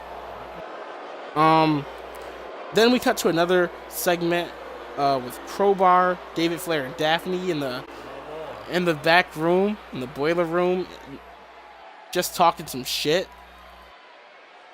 Utterly shit, like actual ramblings of just Crowbar and David Flair have psychotic ramblings. That's what I wrote down. That's what it was. We get we then get a cut to the next match. You're not getting your shit charged because I wouldn't be comfortable. I call this. We then get a cut to the highlight package of the next match, showing the Wall chokeslamming Flair and Crowbar through tables already. Last week on Thunder, the week before the show, the Wall almost chokeslammed David Flair off a balcony, but luckily, Bam Bam Bigelow was around, I guess, to make the save. Apparently, Bam Bam Bigelow was just up on that balcony with the Wall. Like, what the fuck's going on? Oh, I have to save that poor bitch, David. I do have to start off for this. It's the Wall versus Bam Bam Bigelow, and a match about respect. That's what these two giants wanted to make it seem about. That's what apparently it was. Shit, here's some notes. Bigelow starts off strong, throwing his weight around, beating up the Wall for a bit. The Wall, trying to fend off his mentor at this point. But Bigelow started off hot and hangry. I'm guessing he was hangry. They fight and brawl to the outside, and the Wall, the Wall starts fighting back when they get out to the outside. They eventually battle their way up the ramp, and it was at this point I realized it was only 2 minutes into this match. The Wall chokeslams Bam Bam Bigelow through a table. When you talk about great in 2 tag minutes. teams, we can go all the way back to teams like the Tolos brothers, Stevens and Patterson, Stevens and Bockwinkel, the Texas Outlaws, the Briscoes. Yes. The Well, Blackjacks, that the was the finish of this Andersons, match. the list goes on and on. No. The tag team, the He Jordans chokeslammed him and through a Trout table, together, trained and together, eat together, Bam Bam and Bigelow was completely down. in sync with one Computers fell over. Smoke exploded out of the computers. That was that match. Tag team competition dates. There were just back all computers the on way the to table. They battled up the ramp and went to like the 1900s. ringside Corey mentioned some of area. the classic duos from sports entertainment's incredible history. In today's WWE, Then Flair and tag team Crowbar scene's show up. never been more competitive. And I don't know they who get has the beat edge when it up comes by to the Wall. talent. If it's Raw or SmackDown Live, I think it's too Bam close to call, Bam but care all about teams any truly tree thinking losers. as one unit. That's a good point. No, you're gonna worry about someone else who cares about these three losers. Then the Wall starts chasing Crowbar away from the scene. The camera cuts to Bam Bam Bigelow in place on a stretcher. One table. As they cut to the Bam Bam being strapped up away, and the fans are like cheering for him. Sad. They're a little sad, I guess. I guess they got something. Daphne starts screaming like a wild bitch. She keeps screaming like a wild bitch. The cameras pan up. They're like, what the hell is going on? It's the Wall on top of the entrance with Crowbar. Yes. They fight up there for a bit. Like Crowbar's gonna do some shit. He doesn't do shit. The Wall grabs him, looking like a Right to Censor crewmate, and puts his ass down 20 feet. Yeah. Everyone's like, Launcher. oh. It's never easy stepping into the square circle against the WWE. Everyone's like, oh, the crowd popped for the ball, I guess. And that's about it. They didn't give a shit. But boy, these commentators tried to act like we just... They tried to act like it was Owen. I really think they were trying to, like, make it seem like... Yeah, but I mean, it was like that hushed, like... It was so severe. Like, I don't blame you wrong. We saw Foley do that, like, a couple years before at this point. Or a year before at this point. And that was way more serious, I feel like, than the way they did it. For now. Yeah, it caused a ripple. This moment caused a ripple effect through the show, where, you know, the announcers and the commentators can't even bring themselves to commentate on some of these matches. They're just like, how can we even go on?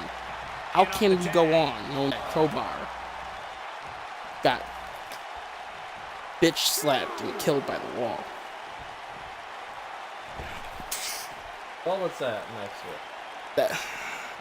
There's not a match. It cuts to the back, and you know, it's Mean Gene Okerlund going on like nothing just fucking happened. I bet he doesn't. Oh, don't worry, because this man showing up does. Brian Knobbs is backstage. Brian Knobbs is backstage with Mean Gene Okerlund. And he says, Mean Gene, I'm dedicating this match to those three men. To those three men. Bam Bam, I love you like a brother. David, I love you like a son. Crowbar, get well soon. I don't Back in from the floor. Crowbar matches, though. He goes out there, and ladies and gentlemen, it's time for your hardcore title match. Brian Knobbs versus 3 Count for the hardcore title in a hardcore gauntlet match. Let me put this shit in air quotes first, because I was really confused by this. 3 Count make their entrance first. Let's start with that. How is this a gauntlet match and all 3 members are already out there first? It sounds like a handicap match to me. Evan Courageous takes the mic. Sugar Shane's got a Zorro mask on his face. He's just got his face broken. Yeah, I think that's literally where he got the idea from. Shannon Moore is just Shannon Moore. What can you say about that? Evan Courageous. I had to keep spelling his name with a K because my phone kept trying to change it to a C. I didn't give a fuck. I love you, Evan Courageous. I'm about to cry. Evan Courageous calls him the best looking hardcore champs. And can you? Yes, all 3 of them are champions. Evan Courageous calls him the best looking hardcore champions. And I have a question for you, actually. Do you have the WCW history title book of the hardcore titles? Alright. Evan Courageous calls him the best looking hardcore champs. I don't think they're wrong. I don't judge, but I mean, Brian Knobbs has held that belt. Mike Awesome has held that belt. You go to a Planet Fitness, that's a judge-free zone. Fuck you. Evan Courageous calls him the best looking hardcore champs. Now, like I pointed out at the start of this broadcast. Alright, you ready for the WCW hardcore title? Yes. Norman Smiley, Brian Knobbs, Bam Bam Bigelow, Brian Knobbs, 3 Count, Brian Knobbs, if that spoils this match, I'm sorry. Vacated, Terry Funk, Shane Douglas, Terry Funk, Eric Bischoff, Vito and Johnny the Bull Stamboli, Vito, Lance Storm, Carl Lake, Norman Smiley, Vacated, Vino, Crowbar, Terry Funk, and Mang was the last one. They really were the best looking hardcore champs. I don't know, Vacated was pretty... Yeah, you're right, Vacated. Boy. So, all 3 men are out there. This is not a gauntlet match. This is a hardcore elimination match. You still have to pin all 3 men. You just can't. You just have to fight them all 3 at once. So I was like, all right, it's called a gauntlet match, but the rules make it a handicap elimination hardcore match because a gauntlet match is Brian Knobbs versus one member and then so on. I really went over the rules. Brian Knobbs starts off getting jumped by all three men. The first thing all three men do is they take a ladder and perform 3 diving attacks, one after another, as like kids jumping into a pool. That pool being Brian Knobbs. What a horrifying image. It's making me giggle, brother. Sugar Shane does his spinning. One of them does like a 360, like, you know, Montez does the 360 senior splash. Yeah. He just does that, but laying down. I think Shannon goes for like a senton or like some type of swanton, but whiffs the shit out of it and misses. And I think Evan went for like, I don't remember. After, you know, all three men hit their ladder spots on to Brian Knobbs, and immediately Brian Knobbs just fucking starts beating the shit out of them, one by one by one. Brian Knobbs goes to take out the first one. He immediately throws both the little ones out the ring, being Evan Courageous and Shannon Moore. He uses Sugar Shane's mask to his advantage, places a chair on his face and smacks it with a crutch, doing a concerto to his injured face, effectively laying Sugar Shane out, and he pins him. Then someone plays his music. Yes. So Brian goes to leave. No, he didn't. They played his music thinking that one pin was it. So Brian must have thought that was it. And they were like, no, it wasn't. So Brian Knobbs gets pissed off, goes back, demolishes Evan Courageous, takes him from power bombs him from the ring just straight to through the table to the floor, and pins him outside. Brian Knobbs wanted this match to be over with, but it couldn't have been. So Brian's like, who's the last one? And sees Shannon. Shannon's trying to bridge the table, like, but in the ring somehow. And Brian goes to put Shannon through the table, but Shannon escapes and drop kicks Brian over the table, like it clipped him and took his legs out. So Shannon then goes to pin Brian Knobbs, who is clipped by the table, and gets a 3 count. Well, no, because Brian Knobbs put his foot on the rope. So the ref waved it off. In this hardcore match, Brian Knobbs escaped with a rope break.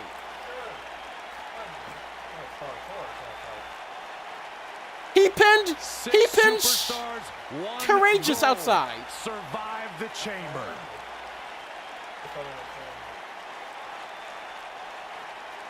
So the ref counts it, but Brian Knobbs has his foot off the rope. So Nick Patrick waves off the decision. And all 3 members of 3 count were like, we won. So Brian says, fuck that, and bum rushes all of them at once.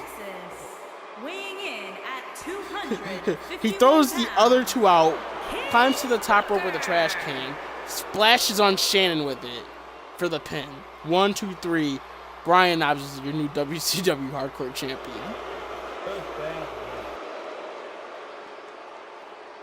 I don't want to rate that.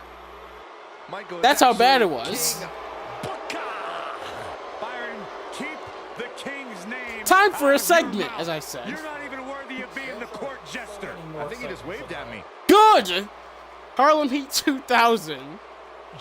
Stevie Ray is in the back with Booker T. Wait, what? Fuck no. Big T. He's in the back with Ahmed, as I write. He's in the back. So Stevie Ray and Ahmed are in the back, and Cash is back there, and so is their manager Jay Biggs. You know, Stevie then says he calls Booker and Kidman two little pipsqueaks. He says, Kidman, never trust Booker. Like he turned his back on his own brother. I point to him in front of our screens and blessed our eyes. Then, he said, "No, I'm not gonna say much." He hands it over to Ahmed, and Ahmed, as calmly as possible, says, "You know, I don't have much to say, but I just need to tell you. But I'll tell you!" And he starts yelling in typical Ahmed fashion.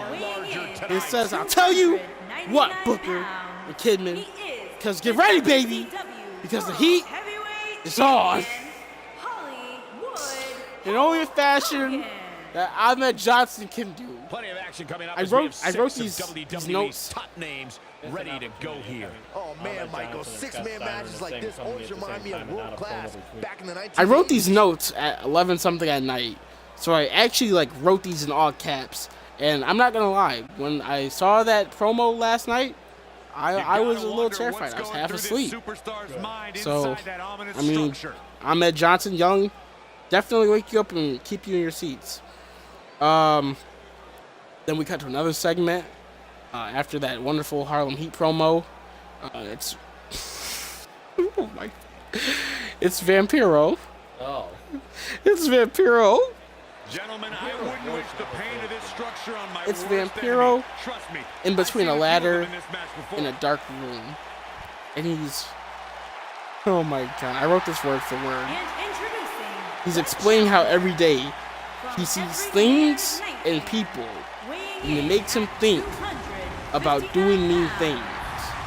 And then he's got family coming into his face saying he's got no respect, no responsibility.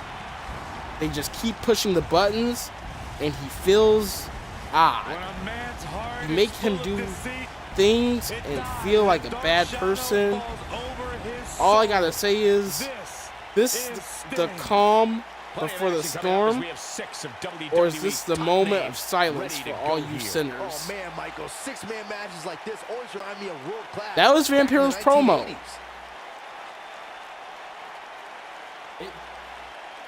Time to get rid of all I didn't either. And focus on the task at hand. He feels odd.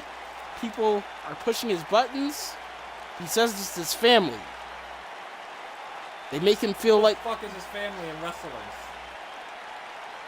Thing? we'll get on to that. That comes up, shut up. Did you ever He says think the you'd family see makes the him feel day odd. You may be onto something. You might be the spoiling WWE WCW booking in 2000. Who knows? And it's happening right before her Then it very cuts to a eyes. crowd shot of really confused people who didn't give a fuck about Crowbar almost dying. They didn't give a fuck about Vampiro's saying weird shit.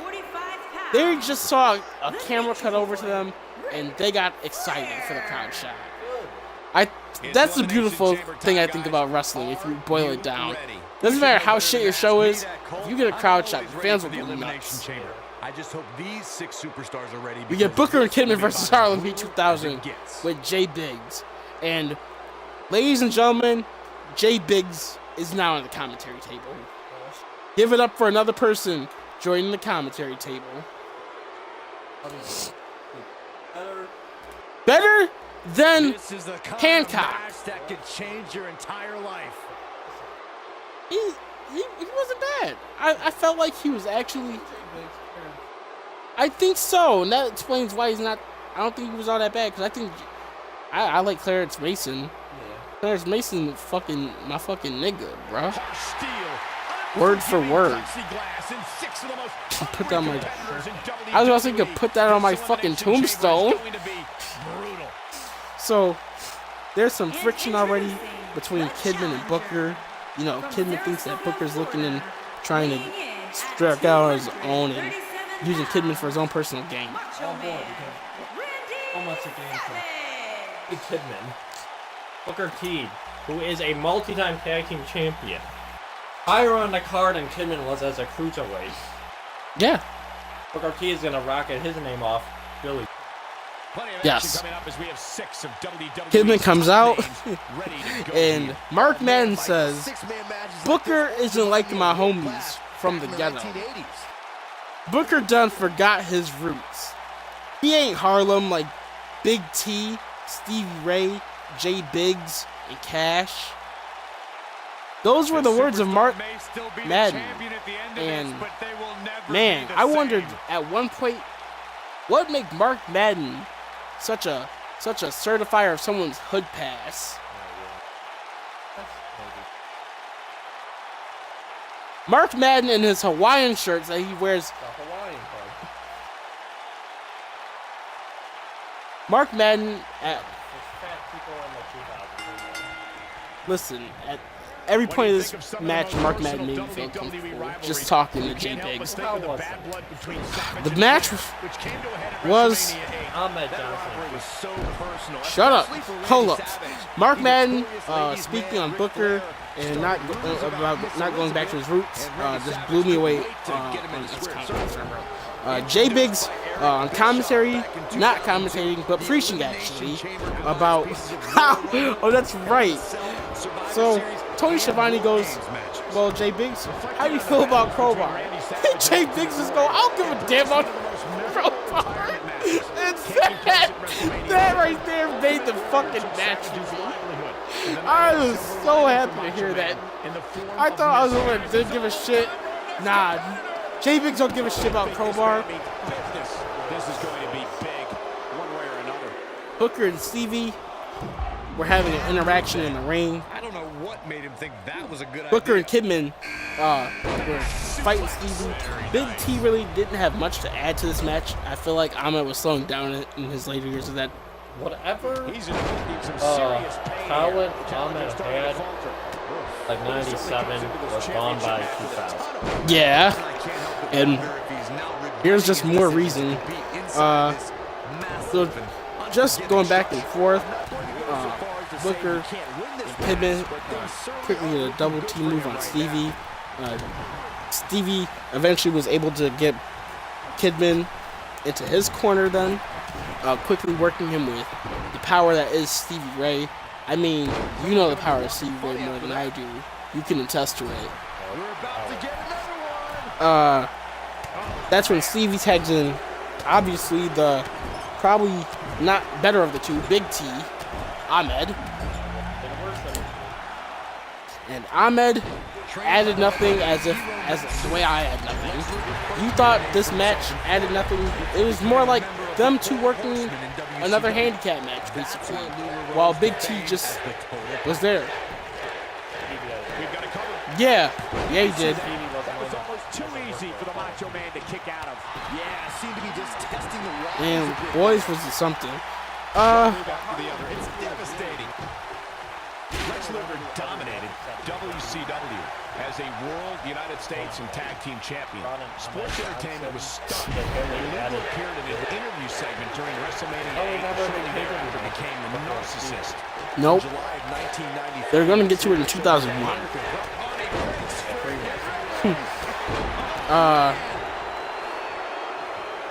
Oh boy, there's some shit that does happen.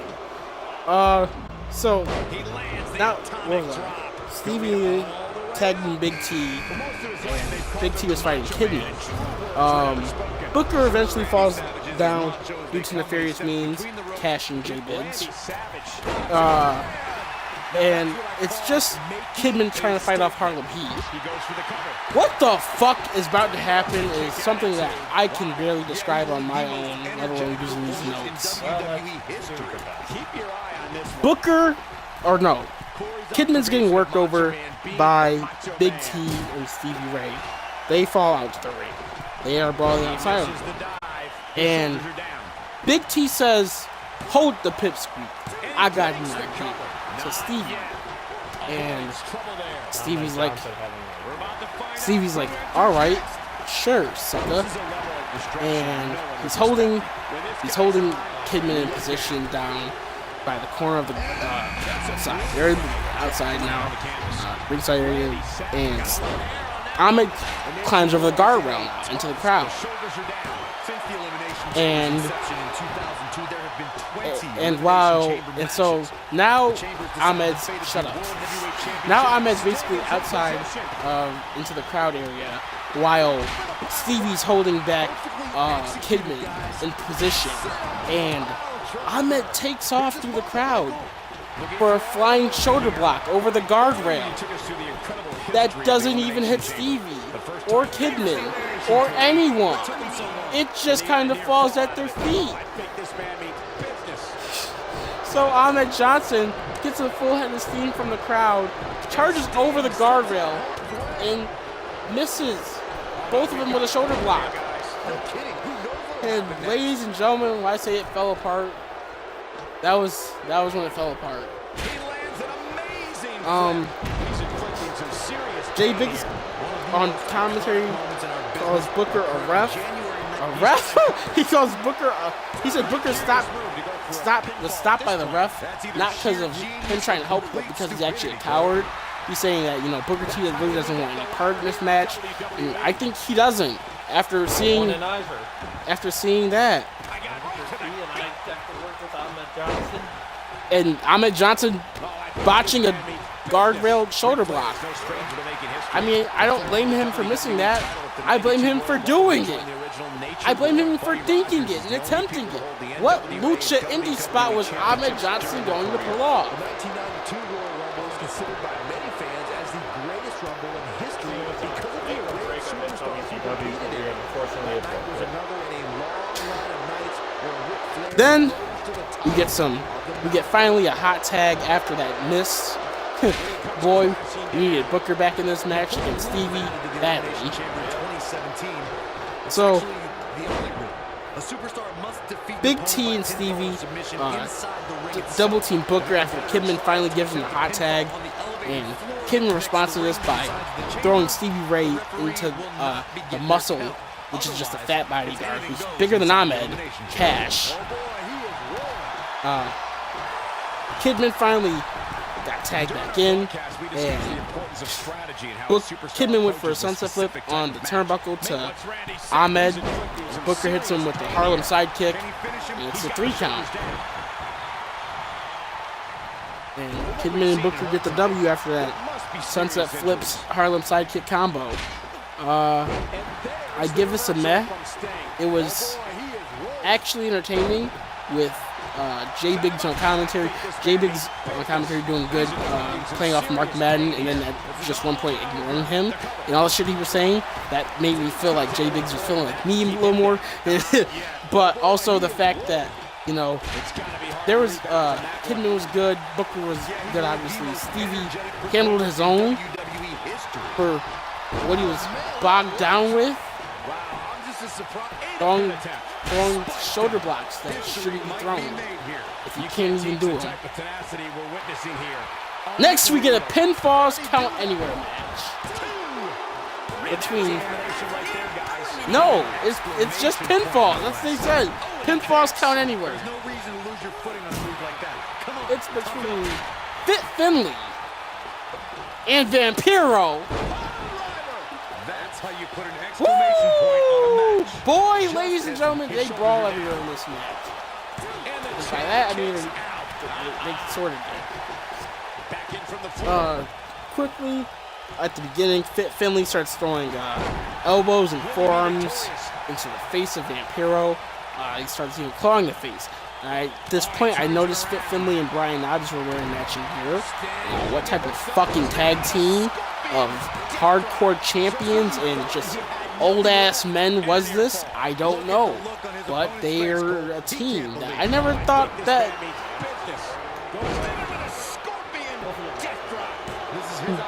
So, Fit Finlay starts clawing Vampiro's face, saying that, early in the night, he was going to teach Vampiro some respect. I think maybe this is what Vampiro was alluding to, saying, he's got family in his face, saying he don't got no respect.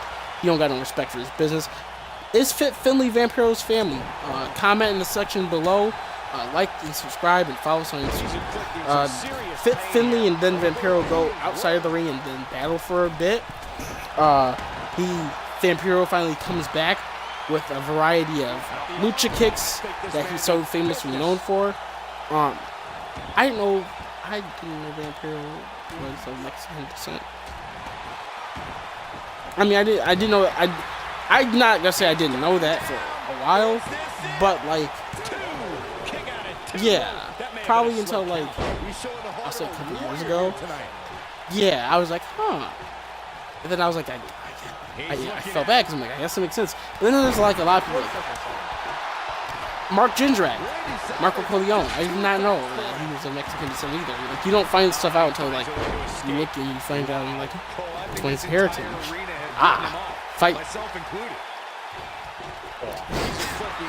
Philly and Imperial Bell out of the ring, and then they finally brawl into the crowd.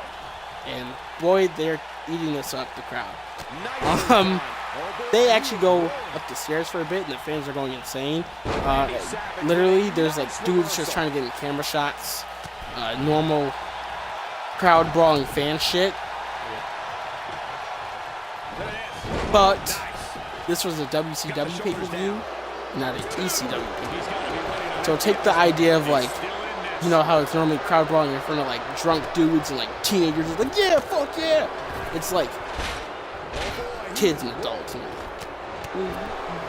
beat them up, Fit Finley, beat up the.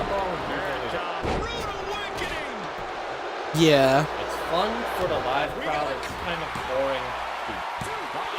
That's something good though. Yeah, Kofi's boom drop. I think it's Kofi and Orton. Yeah, Kofi and Orton is probably my favorite crowd brawling. WrestleMania, Taker. Well, that was just for long. It was long crowd brawling.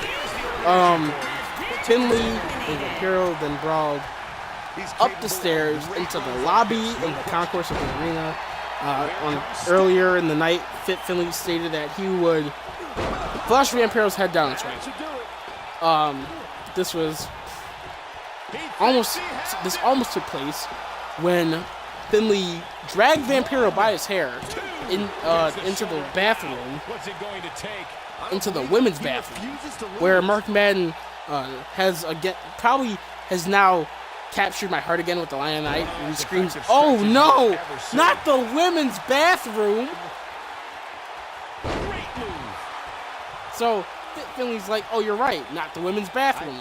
Fucking moves down to the men's and throws him in there. Then they brawl around in the men's bathroom, which is when you notice that some of the stalls are locked. I wonder who's the guy who happened to be shitting during this WCW fight happening in their bathroom. Funny because one of those stalls, Finley throws Vampiro's head into, knocks him on the locked stall. Who's the guy taking shit where he's like, who's this fucking throwing their head at my fucking stall? They go and brawl around a little bit more in their men's bathroom. Eventually, to escape and duck for cover and get some recovery, Vampiro crawls underneath the stall to escape Fit Finley, where he can't get him. Then Vampiro reappears on top of a stall. Yeah, he crawls in and crawls, I guess, up. He crawls through both of them and crawls up one and just appears at the top of the stall to use as a turnbuckle and launches off for an attack. But he misses. What the fuck? After they brawled for a little bit in the bathroom, then they make their way out to the American Airlines bar, which is right behind them in the arena.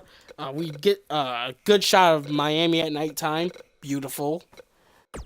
That was more important to me at this point. Fit Finley tries to lift Vampiro like he's gonna toss him off the balcony.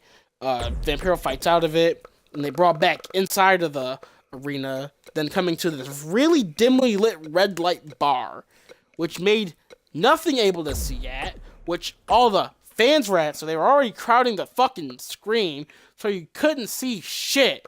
And then security shows up, and then they start forming a circle, like, move, let them fight, and amidst all the fighting and all the anarchy, there's just Vampiro with Finley upside down for the tombstone.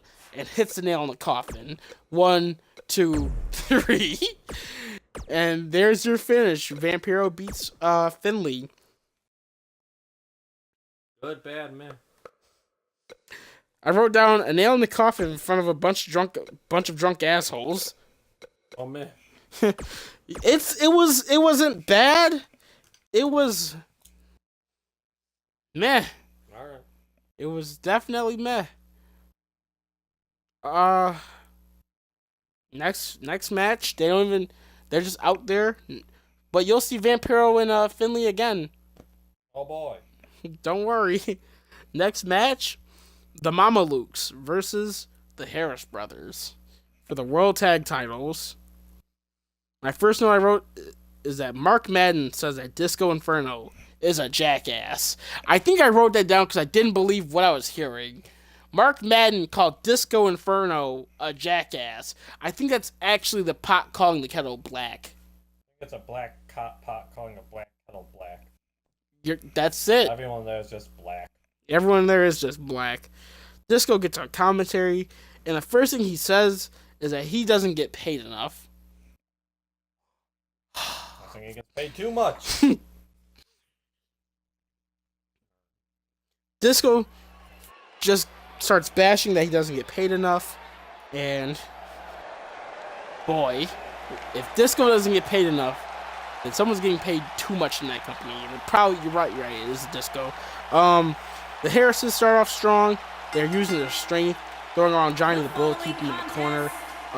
Commentators at this point shitting on Disco, just shitting on him, calling him incompetent, basically saying that he's like, I myself am gonna bring these titles back to the Mamalukes, which is just foreshadowing. No, so it's all really the Harris brothers tossing around Johnny the Bull. Vito on the outside can't get anything.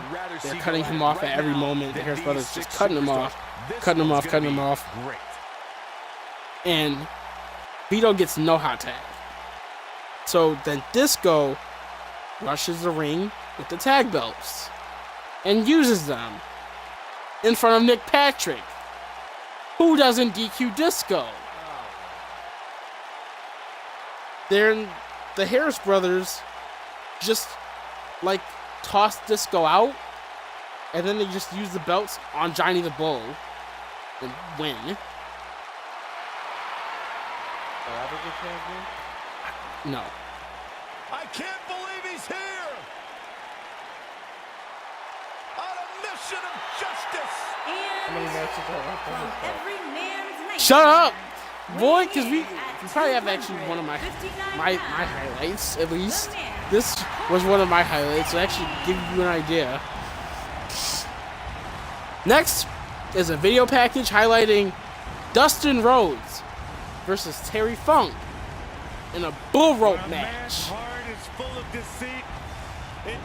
Dustin comes out, makes his entrance in the ring, waiting for that wacky old legend, Terry Funk.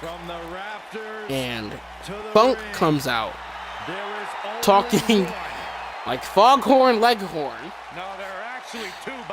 He says, I say, the only difference between you and your father is that he's a lot fatter. And then he pulls out a chicken on his hand with the word Dusty written across it. And, oh my God.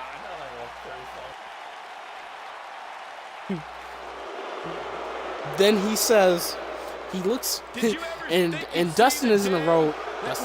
Dustin's in the ring, just eating himself, selling, angry about every single bit of it. Then he says, that's okay, because I have your little brother just as well. Yes, but, well, it could have been, because there was a kid, or it could have been a midget, wearing a chicken costume. And it ran into the ring and slapped Dustin.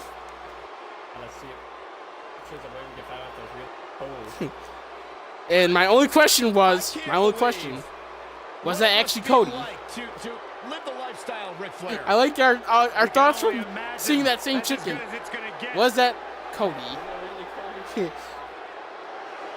So, Dustin, enraged by the slap to the face, chases the chicken around. And the chicken runs up the ramp, and Dustin's being led on by his chicken. And it gets better. Terry sucker punches Dustin with the chicken on his fist. That says Dusty. This was my highlight. Being insane. And Mark Madden calls that chicken punch the most devastating move in his arsenal. And at that moment, I wrote John Cena's lightning fist versus Terry Funk's chicken punch. This was a bull rope match, and a bull rope hasn't been used in all of this. Chicken. A carcass. Yes.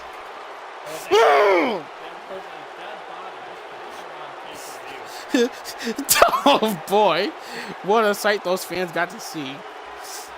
Terry Funk brings in Dustin,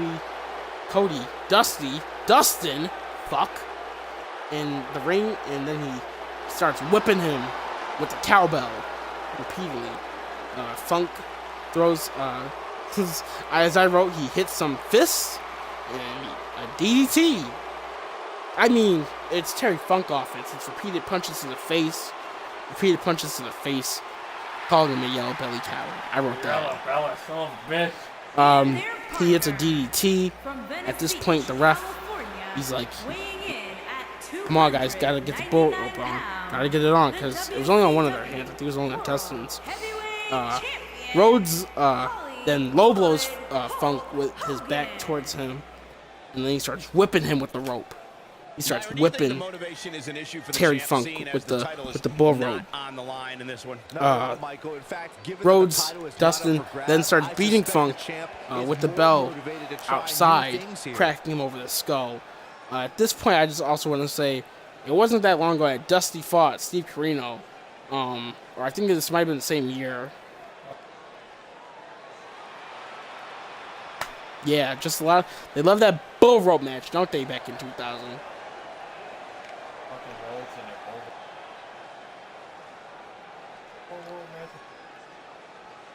I think so.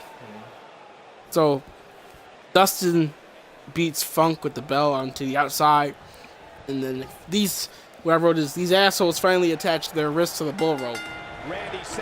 All that shit happened. They finally got the match really underway. And the first move of the match really happens underway.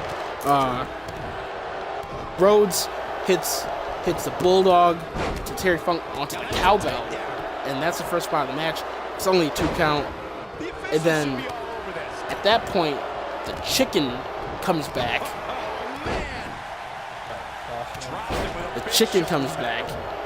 And Dustin hits it with the cowbell in the skull. And Dustin takes the chicken and throws him face first into the garbage. As I wrote this down. As that happens, Mark Madden makes, again, one of the best calls I heard all night. He calls, "The chicken must die! Die, chicken, die!" Which made this match even more over the top than it needed to be, but it's just what we needed. Terry Funk then, when Dustin gets in the ring this time, low blows him with the cowbell. And I laugh because he starts screaming at him. Get up! And he starts stomping him down. So it's really an oxymoron at this point. And then Terry loses his mind and says, "Get up, you fucking bitch." He gets a mic and goes, "This is an I quit match." The ref says, "You can't fucking do that." Terry says, in quotes, "Yes, I fucking can." And hits the cowbell on the ref. His tosses the ref out the ring. And he starts beating Dustin up with a cowbell. And Terry Funk loses his shit. He goes, say it. Say it, damn it. Say it, you bitch. He says it. Dustin says, I quit. And the ref gets back in the ring. He's like, it doesn't count. And then Dustin smacks Terry in the back of the head with the bell. Dustin then pile drivers Terry onto the bell for the win. The Nature Boy staying in this match with that kick out. There have been a lot of romances in WWE, but few had the genuine emotion that Randy Savage and Miss Elizabeth shared, especially when they got married at SummerSlam. I could have been. I want to give a 5. I want to give it a full 5. It had everything I needed. It had hardcore spots. It had comedy. It was beautiful. It was psychotic. Oh my! That match. It was a match. Don't worry, because after it, the fight went a little more after. So after he then pile driver him, Dustin starts then beating up Terry. Then Funk fights him off. As like he never got pile drivered on a cowbell. And starts fighting off Dustin. And Dustin powders out of the ring. Yes. And you can debate whether or not that would have been the end. Interesting decision there. I don't know. The fans went insane for Terry. I go insane for Terry. Who knows who's a heel? Who cares at this point? It's 2000. They ain't give a shit. Sid cuts a quick promo saying he doesn't need anyone to have his back. Unlike Jeff. The Lumberjacks come out. Some have already had matches. Knobs and Piro. This is Luger versus Sting. I didn't write it, but I think it's just a match. Lex starts the match off. Shut up! Lex, shut up. It's about as long as one of our normal shows. And I can't believe this match is still going on. And we continue. Well, now it's going to be there for everyone to see. Lex starts off the match by trying to butter up the Lumberjacks on the ring, which, you know, if you follow anything about the show at this point, Lex Luger has broken the arms of all his Lumberjacks. That's why they're all out there. Get some revenge. So he starts off by trying to suck up to the Lumberjacks. He's like, sorry. I'm really sorry. You know, with your bad hand and shaky. So he knows. So apparently Lex knew this, that they would be non-partial to him, and they would be more biased against him. So Lex had his own Lumberjacks, who also had their arms broken. And as Tony Schiavone said, it was as some sort of sign of allegiance. He might be trying to take out the leg here. So Lex Luger hired his own Lumberjacks and then said, I'm breaking your arms to prove that you're down with me. So all these Lumberjacks had casts on. That might be the end of Kevin Nash. Your Lumberjack had straps, mine have casts. Stinging everything in sight right now. This is shit. Lex starts opening up on a Sting. They're fighting it out, duking it out. What a six-man tag match. They're fighting, brawling, smacking fists. Let's take another look at And these guys in quickly action. Sting turns it back and throws Lex Luger out towards Lex's Lumberjacks. I do find it funny that at this point, when Sting tried to throw Lex to his Lumberjacks, the face Lumberjacks, you know, Lex was obviously clearly upset about that and didn't want that.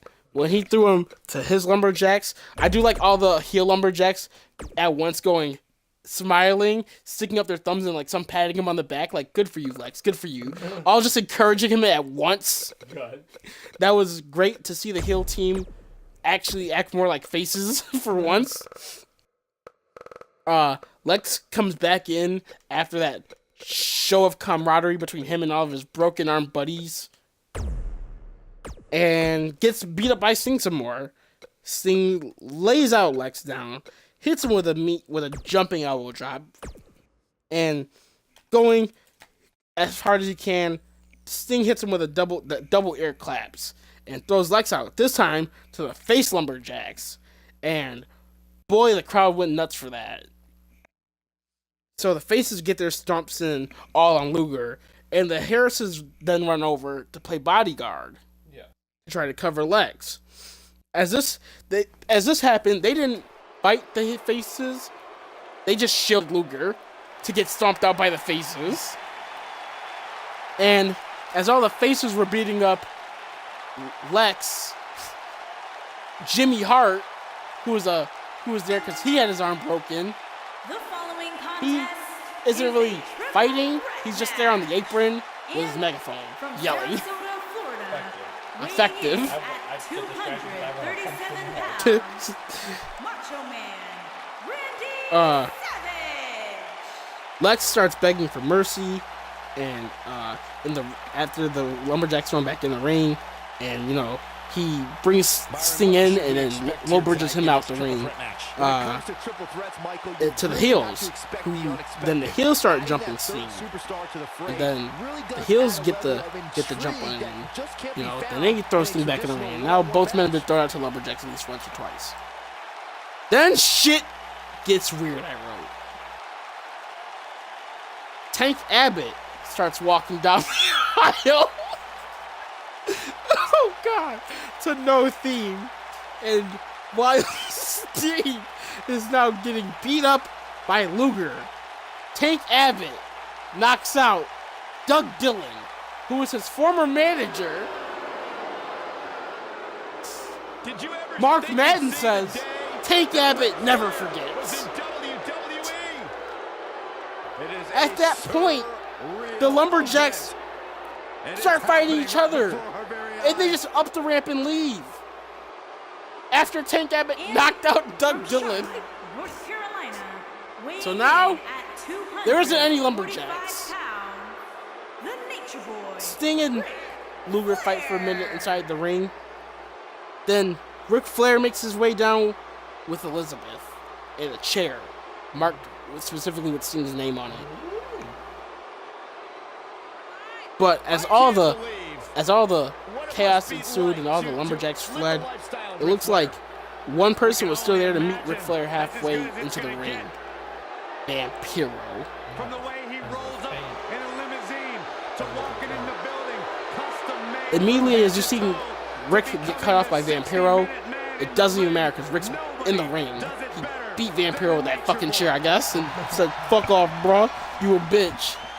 Flair beats, that's what I wrote. Flair beats up Vampiro and gets in the ring, and then gets his ass whooped by Sting, and then leaves. and from every man's nightmare, weighing in at 200. Charles Robinson then sees Flair and all the lumberjacks that are up the ramp, and just starts yelling at all of them collectively. Elizabeth uses the distraction of Charles Robinson yelling at not only Flair, not only Vampiro, but all the lumberjacks with broken arms. And Elizabeth uses that distraction, hits Sting in the shoulder with the bat. And then Vampiro takes the bat from Elizabeth and does what any good man should do. Give Elizabeth to Jimmy Hart. Jimmy Hart has Elizabeth, and for some fucking reason is threatening Elizabeth with Hogan's weight belt. He's threatening her with Hogan's weight belt to behave. That's what he's like, you better behave. He's like waving over his hand with her. And I wrote, how kinky. Lex and Sting are both down. Both out. Lex and Sting. Close to count. Then Lex calls for the end. As I wrote right here, Lex didn't call for the end. Lex calls to be his hero, baby. Nice shot by Randy Savage. No, he got the torture rack. But Vampiro hit Lex in the back with the bat, and Sting turns it into a Scorpion Death Drop. 1, 2, 3. Sting and Vampiro share a moment. Clearly on a mission here. Any questions about that match? Well, that was something. Tank Abbott got covered for you. Everything got covered. Momentum, not on the nature of the right side. But not for a second do I expect him to back down. Flair. I know it's early, but he has to do everything in his power not to let Gina Okerlund said, Tank Abbott, wow. Oh, man! Tank Abbott walked up and says. Tank says Doug Dillinger was in the computer. Seems like Randy Savage He- is starting to phase. This is a dangerous spot was for that? him to be here in this triple threat match. Let me read for you word for word what he said. So Doug Dillinger was in the computer. He wants to take my money? Doesn't matter. He's a lumberjack. And there's a quick Take my money now? I don't think so.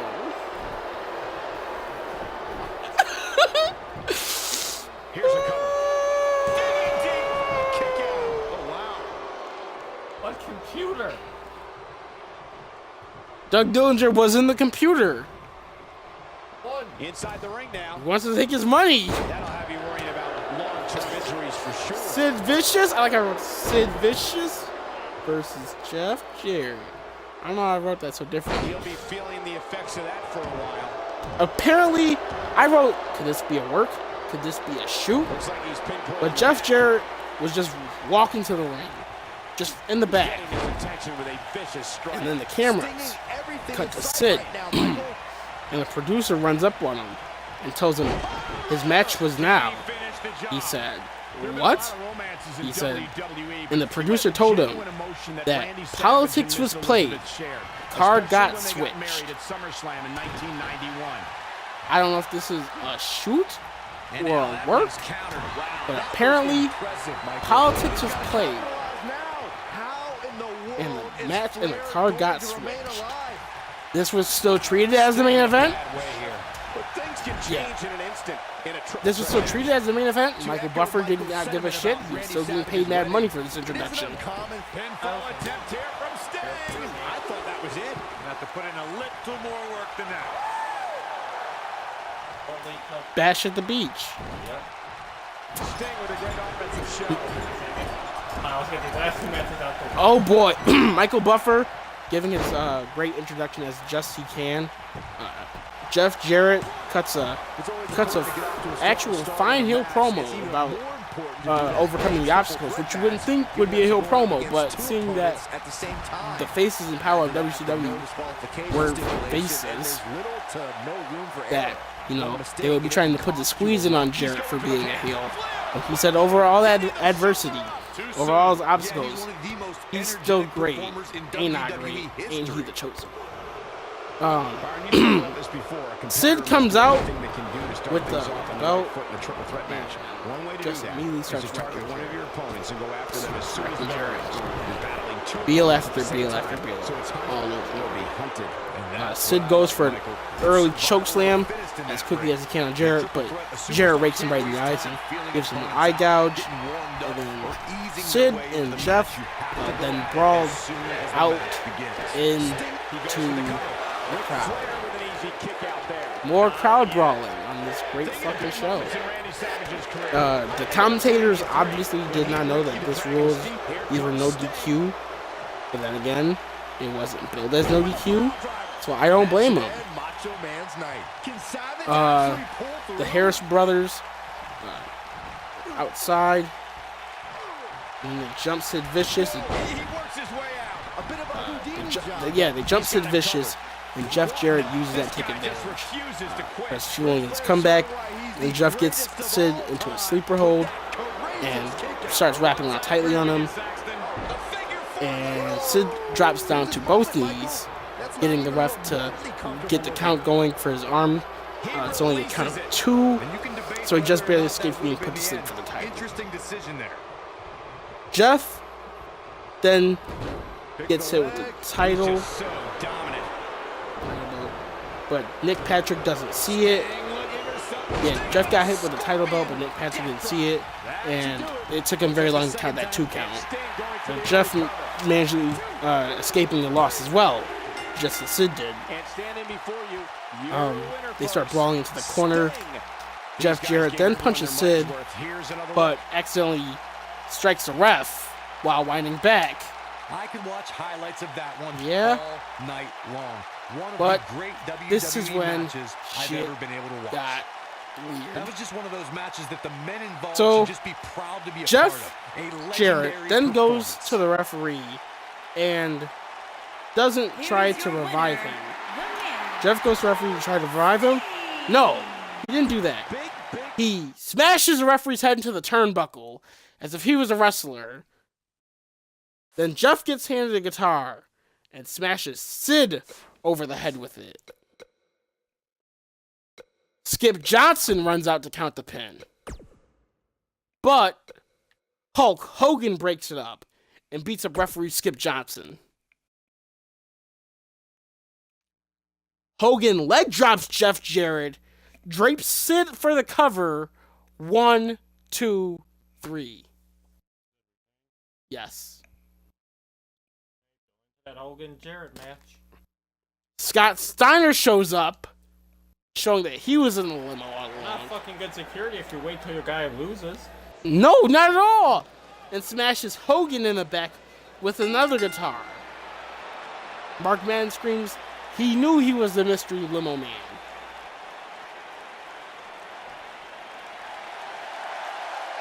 Ric Flair shows up with the strap and immediately has attached themselves together. That literally, yes. Ric Flair versus Hulk Hogan, Yappa Pie, Indian strap match. Flair starts off hot, fighting Hogan. In that locker room. Byron, you kissing up to get points from the general manager. Hulk Hogan to look for the Hogan.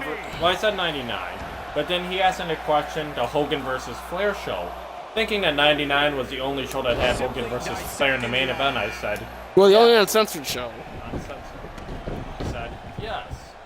He's starting to stagger. Only to find out that in fact Uncensored had the 2 same men fight in the main event, just in different stipulations. And that's exactly what we're seeing here with That's how we sort of got our People pay right now are reviews. scratching their heads. That's why you're getting this long How ass this match review. Most of our reviews won't be this long, because we'll only be doing one pay. No, we had to review 2. Flair starts off hot, fighting Hogan outside the ring. Hogan whips him with the belt, his belt, that he magically got back from Jimmy Hart spanking Elizabeth's ass. Flair starts chopping Hogan, but then Hogan uses his belt to go with Flair and starts beating him like a scalded dog. Hogan starts continuously raining the 10 punches in the corner to Flair. Continues raining 10 punches in the corner. Yeah, to Flair. the 2016 Flair Royal selling Rumble most of match. it. Flair then rates the eyes of Hulk and it climbs to the top rope. That never goes well. They then go outside. Jimmy Hart gets a strap. Boy, that hit the mark. Touch the 4 corners. But it was a strap also. Great offense by Aleister Black. Jimmy Hart gets a strap and starts whipping Flair. Because I noticed Hogan, Hogan's like, Flair or Jimmy, get Flair. And Jimmy gets him once, and Flair's like, ah. And then Jimmy gets him another time, and Flair's like, ah. And like, okay, Jimmy, that's good. And then Jimmy fucking starts fucking, and then it's to the point where Flair gets up and he's like, bitch, I'ma murder you. And I can see it in his eyes. And I'm like, I was like, do it, Flair. Evenly contested right now that it's almost impossible to pick a winner. I guess we'll just have to Oh, settle in and how kinky. Flair and Hogan battle up the ramp with the strap on them, and Lex Luger hits Hogan in the skull with the chair up the ramp. Flair then drags Hogan back to the ringside area. chops all to Hogan's chest, all around each four corner of the barbell. Chops to Hogan, just repeatedly. And then he finally gets Hogan just standing and low blows him for good measure. This time, Jimmy Hart tries to sneak up on Flair again, and Flair unstraps himself to go chase Jimmy Hart. He then chases Jimmy Hart and beats Jimmy Hart. These are all notes.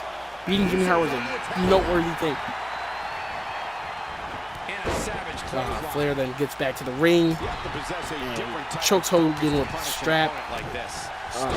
Jimmy Hart then tries to jump Flair one last time with the distraction.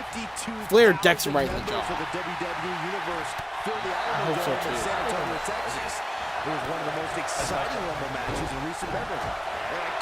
Flair sees Hogan down, goes to smack the turnbuckle 4 times.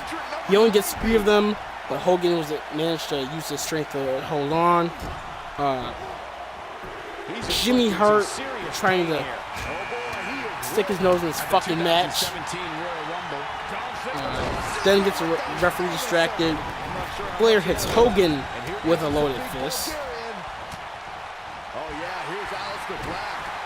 And this is when shit goes weird. Jimmy Hart distracts ref. Ric Flair hits Hulk Hogan with a loaded fist. Hogan gets covered for a pin. Kicks out at 2.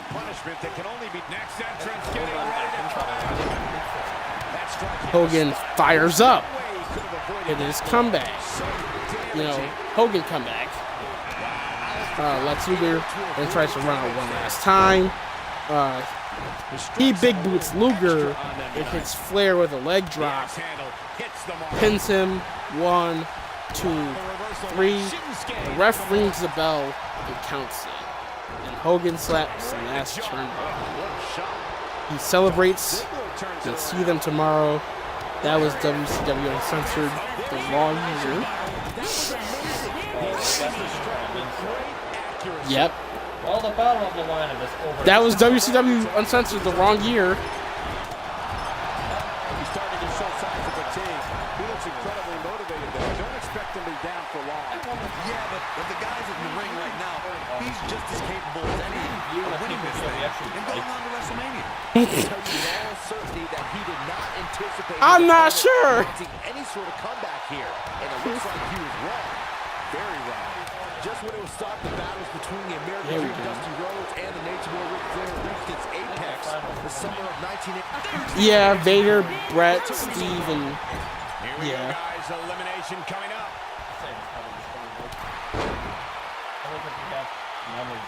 So much for not being reserved. Well, thanks for joining us for our first RNG. Next week we'll be back as our second one where we'll watch the same show.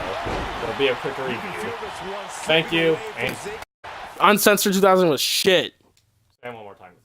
Uncensored 2000 was dog shit. 99 was not much better.